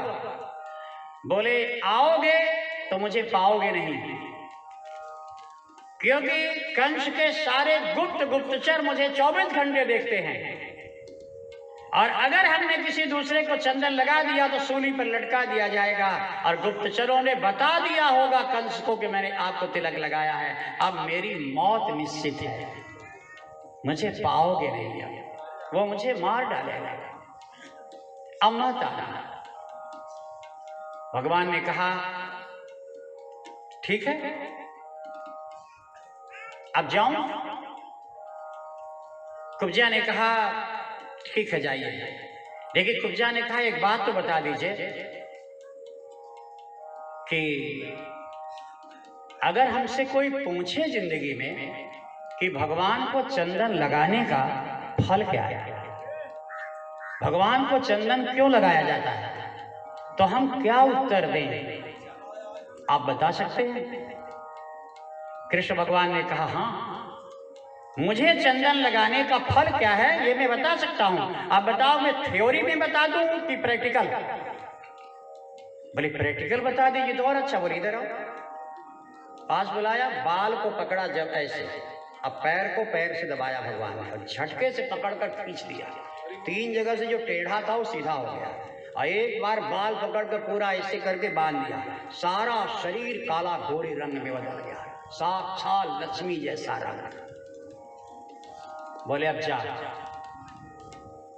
और कंस की कुब्जा मर गई, आज से ये कृष्ण की कुब्जा है। कंस जब भी ढूंढेगा तो अपनी कुब्जा को ढूंढेगा, कृष्ण की कुब्जा को पहचान भी नहीं पाएगा। कंस के सारे गुप्तचर 3 जगह से टेढ़ी काली कलूटी कुब्जा ढूंढेगा, लेकिन वो कुब्जा तो खत्म हो गई। अब ये कृष्ण की कुब्जा है। घर को सजा के रखना, यज्ञशाला के बाद सीधे आएगा। समझ रहे हैं आप? भगवान को चंदन लगाने का फल क्या होता है? कुरूपता दूर हो जाती है, सुंदरता आ जाती है, टेढ़ापन खत्म हो जाता है। सुंदर अगर बनना है तो एक ही राज है, सुंदर से सुंदर पदार्थों के द्वारा भगवान का लेप करो। काजू किशमिश बादाम छुआरा बनक्का जो खाने में लगता है मेरी पुष्टि, कभी कभी थोड़ा मिक्सी में पूरी तरह से सब मिलाकर करके, और शंकर जी हो या चाहे गणेश जी जो भी धातु के हो, मल मल करके उनको रगड़ के साफ करो। सफाई उधर करिए लगा करके और सुंदरता अपने चेहरे में देखिए। ये राज है। और भगवान ने आज प्रैक्टिकल मथुरा में आकर के दिखा दिया, चंदन अगर भगवान को लगाओगे तो सुंदरता तुम्हारी बढ़ेगी। प्रेम से बोलो कृष्ण कन्हैया लाल की। अब भगवान की टोली आगे बढ़ती है। अब भगवान आगे बढ़े, अब भगवान सीधे पहुंचे आगे कुवलिया पीठ हाथी दरवाजे पे। भगवान ने कहा, भाई हाथी को बगल कर लो। बोले महाराज का आदेश है, कृष्ण बलराम नंद 3 के अतिरिक्त भीतर कोई नहीं जाएगा। इतनी लंबी झुंड लेकर के आए हो बैलगाड़ी में बैठा करके, इन सब की अनुमति नहीं है, केवल 3 व्यक्ति जाएंगे। कन्हैया ने कहा, देखो महावत, जो हाथी चलाता है उसको महावत कहते हैं ना। देखो महावत महाराज, ये तो तुम्हारे राजा कंस का नियम बड़ा गलत है। हम जितने भी लोग यहाँ आए हैं ये साथ ही पैदा हुए हैं, साथ ही खेले हैं, साथ ही खाए हैं, साथ ही आए हैं और साथ ही भीतर जाएंगे। जाकर के महाराज से अपने कह दो। बोले महाराज से मुझे कुछ नहीं कहना, आदेश मिला हुआ है। एक चाबुक चलाया मतवाले कुवलिया पीठ हाथी पर। अब मतवाला हाथी जब लगा कि सारे ग्वाल वालों को रौंद करके रख देगा, भगवान ने तुरंत उसकी सूंड पकड़ी, 5 बार घुमाया। प्राण तो घुमाते निकल गया था, फेंक दिया ऊपर, और ऊपर से घूमते घूमते नीचे जब धड़ाम से गिरा तो दोनों दांत, 2 दांत थे हाथी के, दोनों पकड़ के हिला के निकाला। एक कंधे पर ऐसे रखा बलदाऊ जी ने और एक कृष्ण भगवान ने लिया, और दोनों योद्धा भीतर की तरफ गए। सब कुछ अब उस समय भगवान कृष्ण कहते, ग्वाल वालों सावधान। अब यहां से शुरू होती है कृष्ण भगवान की राजनीति लीला। अभी यहां तक तो भगवान की माधुरी लीला चली, माखन मिश्री वाली लीला चली। अब यहां से शुरू होती है दिव्य सुंदर नैतिक लीला। और भगवान कहते हैं, ग्वाल बालो, राजनीति ये कहती है कि भीतर एक जगह कोई नहीं बैठेगा, सब कोई, जितने भी राजा महाराजा आकर बैठे हैं कुर्सियों में, बीच बीच में जो जगह खाली है सारे ग्वालवाल बीच बीच में जाकर के बैठो, एक जगह नहीं बैठना। बलराम जी ने कहा कि तुम्हारी राजनीति यही कहती है सबको पिटवाओगे। अरे एक साथ रहेंगे, एक साथ लड़ेंगे, एक साथ लड़ेंगे, अलग अलग रहेंगे तो अलग अलग मार दिए जाएंगे। बोले नहीं दाऊ भैया, राजनीति ये कहती है इस समय सब बीच बीच में। बोले क्यों? बोले एक जगह रहोगे दाऊ भैया तो बम फेंकेगा, सब साथ ही मरोगे। अब बीच बीच में रहोगे तो अपने रिश्तेदारों पर नहीं चलाएगा गोली बारूद, तो उन्हीं के सहारे हम लोग भी बच जाएंगे। यहाँ तो खजाना तो मेरे पास है नहीं, दिमाग से, बुद्धि से, राजनीति से महाराज राजनीति निपुणानाम यस्य प्रतीको श्री कृष्ण, श्री कृष्ण राजनीति के धुरंधर है। जीवन में घर की हो, परिवार की हो, गांव की हो या बाहर की हो या देश दुनिया की हो, राजनीति अगर सीखनी है तो भगवान कृष्ण से सीखो। बलराम जी को कहना पड़ा कृष्ण, तो ठीक कहता है। सारे ग्वाल वाल धड़ाधड़ बीच बीच में जगह, ऊपर मंच पर बैठा था कंस। कंस ने घोषणा कर दी बीच में कोई नहीं बैठेगा, सब ग्वाल वाल एक किनारे। ग्वाल वालों ने कहा महाराज आपकी राजनीति से बड़ी मेरे कृष्णा की राजनीति है, समझ गया है जो तुम करना चाहते हो, हम तो बीचे बीच में बैठेंगे। कंस ने चाणूर से कहा मेरी नीति का खुलासा कौन किया, इनको पता कैसे चला? चाणूर ने कहा महाराज ये तो बात हम और आप जानते हैं। कंस ने कहा तो तुमने तो नहीं बताया। अब कंस चाणूर पर ही संदेह कर गया। ये बहुत बड़ी नीति है कि जिस पर बहुत शत्रु तुम्हारा विश्वास करता है उसी में फूट डालो। इतना ताकतवर चाणूर कंस में भेद हो गया। अब भगवान युद्ध भी करते हैं और इतना घातक है ये व्यवस्था षड्यंत्र की कि धनुष के बहाने दक्षिण भारत से, मध्य देश से कंस ने 5 मल्ल योद्धा बुलवाया था जिससे लड़ाकर मरवा देगा। कुवलिया पीठ हाथी अगर नहीं कुछ चल पाएगा तो योद्धा नीति तरह। कौन है 5? सल, तोसल, चाणूर, मुष्टिक, कूट। सल, तोसल, कूट, मुष्टिक, चाणूर, 4 को तो दोनों भाइयों ने मिल करके देखते देखते उसी जो हाथी का वो दांत था धड़ाधड़ मारा। एक बड़ा बलवान था। जब ये इससे घोषणा होती है, अब कंस ने कहा कृष्ण सभासदों, मैंने यहां पर कृष्ण बलराम को इसलिए बुलाया है, मेरी इच्छा सुन लीजिए। वसुदेव जी आप भी सुन लीजिए। अब ये दुनिया जान गई है कि ये मेरे भांजे हैं, इसमें दो राय नहीं है। और जितने भी राक्षस मैंने भेजे हैं वृंदावन में सबको इसने मारा है। मैंने अपने भांजे की बहुत वीरता की कहानी सुनी है। मैं अपने भांजे कृष्ण और बलराम को भरी दरबार यज्ञशाला में इनाम देना चाहता हूं, पुरस्कार। वसुदेव जी ने कहा महाराज आप कितने महान बन गए। बोले विश्वास हो गया तुम्हें ना कि मैं पुरस्कार देने के लिए बुलाया हूं, तो भरी सभा में बोलो कि अब हमारी और तुम्हारे बेटों की दुश्मनी खत्म हो गई। वसुदेव जी बोलो, ये शत्रु की चाल है। लेकिन वसुदेव जी ने कहा महाराज आप बता दीजिए कि आत्मा की बात बोले कि शास्त्र की बात बोले। बोले नहीं, आत्मा वही जायते, आत्मा कथेति वही धर्मः, आत्मोत्पन्नस्त वही धर्म, जो आत्मा कहे वही धर्म है। तो बोले महाराज नीति तो ये कहती है, राजा की बात मान लेनी चाहिए, मेरी आत्मा ये कहती है महाराज कि आप मेरे बच्चों को मारने के लिए ही बुलवाए हो। पिता की आत्मा है, बाप की आत्मा महाराज, माँ हो या बाप, 1000 किलोमीटर दूर बेटा हो और उस बच्चे के पैर में कांटा भी चुकेगा तो माँ बाप का कलेजा तुरंत पीड़ा करेगा। इस संबंध ही ऐसा होता है। वसुदेव जी ने कहा जो मेरे दिल ने कहा वो मैंने बता दिया, जो मेरी आत्मा कह रही हो मैंने बता दिया। आप मेरे बच्चों को मारने के लिए षड्यंत्र किए हो। आज तक आपने धनुष यज्ञ कभी नहीं करवाया मथुरा में, आज कैसे उमड़ पड़ा प्रेम। कृष्ण भगवान ने दूर से ही वसुदेव जी को नमन किया। बाबा धन्य हो, तुमने मुझे प्राप्त करने के लिए 6 बच्चों की बलि चढ़ाई है। मुझे प्राप्त करने ले कि मैया के साथ, देवकी के साथ इतने दिन तुम कारागार में रहे हैं, जिसने तुम्हें इतना सताया है अब उसका अंत आ गया है। चाणूर लड़ने के लिए आया, न बालो न किशोरत्वम। जैसे चाणूर ने हाथ मिलाया, कृष्ण ने हाथ मिलाया, चाणूर पर्वत के आकार का, कृष्ण छोटे से बच्चे, जब हाथ मिलाया तो कृष्ण ने कहा चाणूर कैसा लग रहा है, मैं बच्चा हूं ना? बोले नहीं। न बालो, ये हाथ बच्चों वाला तो नहीं है। बोले किशोर हूं, बोले नहीं। न बालो, ये पर्वत के आकार का, कृष्ण छोटे से बच्चे, जब हाथ मिलाया तो कृष्ण ने कहा चाणूर कैसा लग रहा है, मैं बच्चा हूं ना? बोले नहीं। न बालो, ये हाथ बच्चों वाला तो नहीं है। बोले न किशोरस्तम, ये किशोर वाला भी हाथ नहीं है।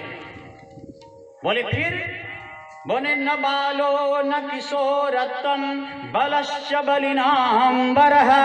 आज तक जिंदगी में बलवानों से बलवान से जिससे भी मेरा पाला पड़ा है, उन सबसे बड़े बलवान आज आपको मैं देख रहा हूं। कृष्ण ने कहा डर रहे हो क्या? धीरे से उसने कहा हाँ। तो बोले धीरे से क्यों बोलते हो? वो उतना ऊंचे मंच पर बैठा है, कंस, वो सुनेगा थोड़ी, दिल से बोलो। डर रहे हो? बोले हाँ। बोले फिर लड़ क्यों रहे हो? बोले मरना निश्चित है कृष्ण, और अगर लड़ेंगे तो आप मारोगे, नहीं लड़ेंगे तो वो मारेगा। उभय भांति देखो तब मरना, मरना निश्चित है। तो बोले तुम जिंदगी भर जिसकी सेवा की है उसी के हाथ से क्यों नहीं मरते? बोले कृष्ण मैं जानता हूं वो मारेगा तो नरक मिलेगा, आप मारोगे तो सीधे वैकुंठ मिलेगा। जब मरना ही है तो आप ही मारो। सहस्र द्वीप शत भृत, सहस्र द्वीप, सहस्र माने हजार और द्वीप माने हाथी, हजार हाथी का बल रखने वाला चाणूर कृष्ण के चरणों में समर्पित है। लीला लीला देखते ही देखते अंत में जब चाणूर को मार दिया, दौड़ करके गए, छोटी अंगुली से धनुष को पकड़ा, धनुष पकड़ते पकड़ते ही तड़ाक से 3 टुकड़ा टूट गया। और जो ध्वनि आवाज हुई, उसी आवाज में सब इधर उधर आश्चर्यचकित हो गए। और उसी में एक लंबी छलांग लगाकर भगवान कृष्ण सिंहासन पर बैठे कंस के पास पहुंच गए और गर्दन पकड़कर कहा मामा नमस्कार। मेरे गला छोड़ो। बोले मामा प्रणाम कर रहा हूं। बोले पैर छुओ। बोले पैर छूने लायक तो नहीं है। बोले हाथ मिलाओ। बोले हाथ मिलाना मेरी भारतीय संस्कृति नहीं है, गले लग रहा हूं। बोले गले क्यों लग रहे हो? बोले मामा। बोले मामा हमें मत कहो, मैं तुम्हारा मामा नहीं हूं। बोले मामा तो हो। बोले यहां मथुरा में किस लिए आए हो? कृष्ण कहते हैं मामा इस मथुरा नगरी में आपका स्वागत करने आए। स्वागतम।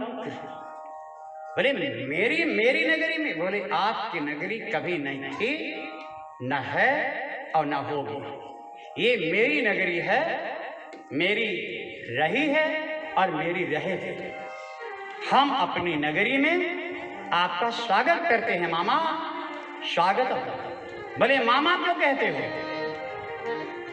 मैं तुम्हारा सगा मामा नहीं हूं, मैं उग्रसेन का बेटा हूं। तुम्हारी माँ देवकी देवक की बेटी है। जब तुम्हारी माँ का पिता अलग है, मेरा पिता अलग है, तो सगे मामा कहाँ हुए?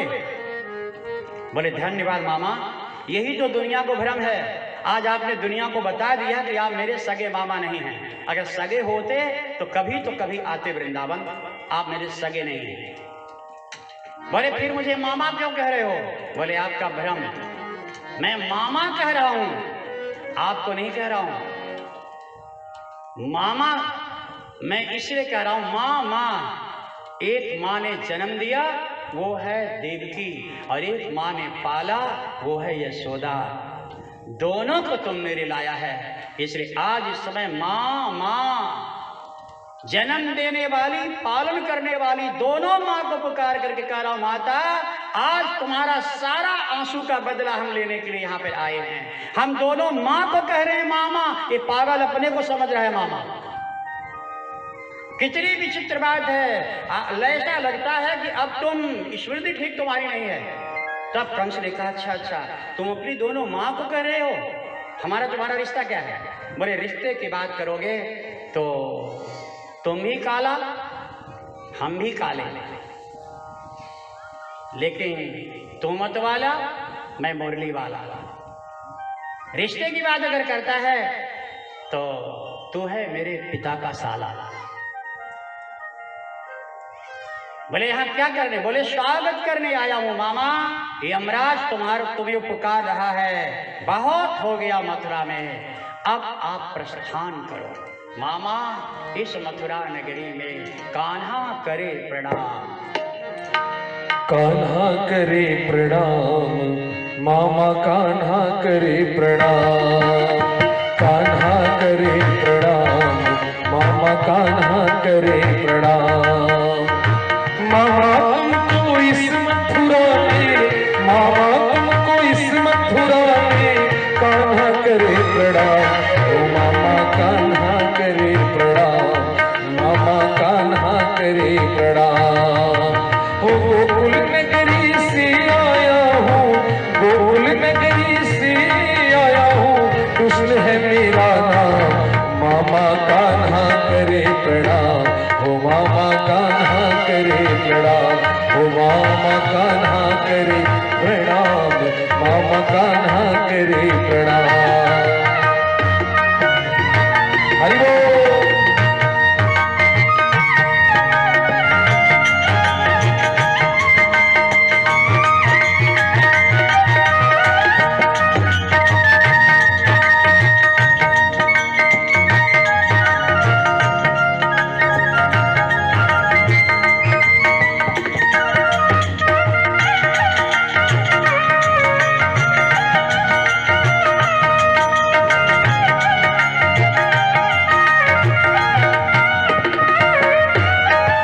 मामा मेरी दो माँ है, एक जन्म एक पालक माँ है।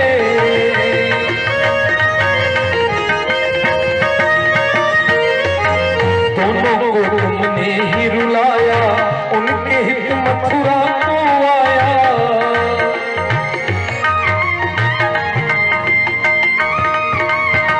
मामा तुमको इस मथुरा में, मामा तुमको इस मथुरा में करने काम तमाम, ओ मामा कान्हा करे प्रणाम, मामा कान्हा करे प्रणाम, ओ मामा कान्हा करे प्रणाम, ओ मामा कान्हा करे प्रणाम।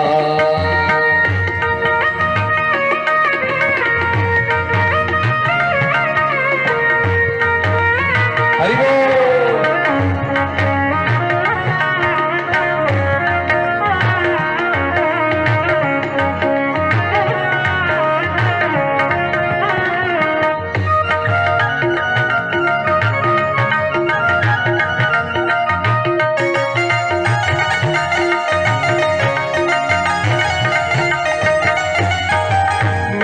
काला तू भी काला, मेरे पिता के तुम हो साला।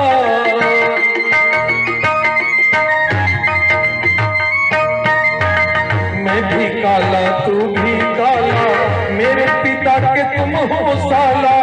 मामा तू तो है मत वाला, मामा तू तो है मत वाला, घर में हूँ मुरली वाला, ओ मामा करे प्रणाम, कान्हा कान्हा करे प्रणाम, ओ कान्हा करे प्रणाम, ओ मामा कान्हा करे प्रणाम।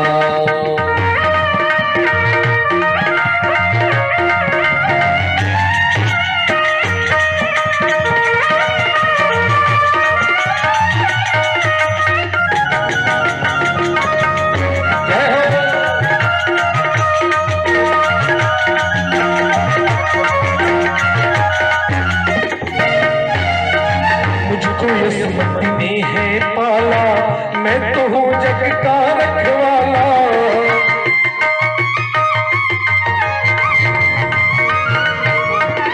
मुझको यशमती ने है पाला, मैं तो हूँ जग का रखवाला। प्रस्थान करो अब छोड़ो ममता, प्रस्थान करो अब छोड़ो ममता, भुला रहा यमराज। प्रस्थान करो अब छोड़ो ममता, हर भुला रहा यमराज। ओ कान्हा करे प्रणाम, ओ मामा कान्हा करे प्रणाम, ओ कान्हा करे प्रणाम, ओ मामा कान्हा करे प्रणाम। गोकुल नगरी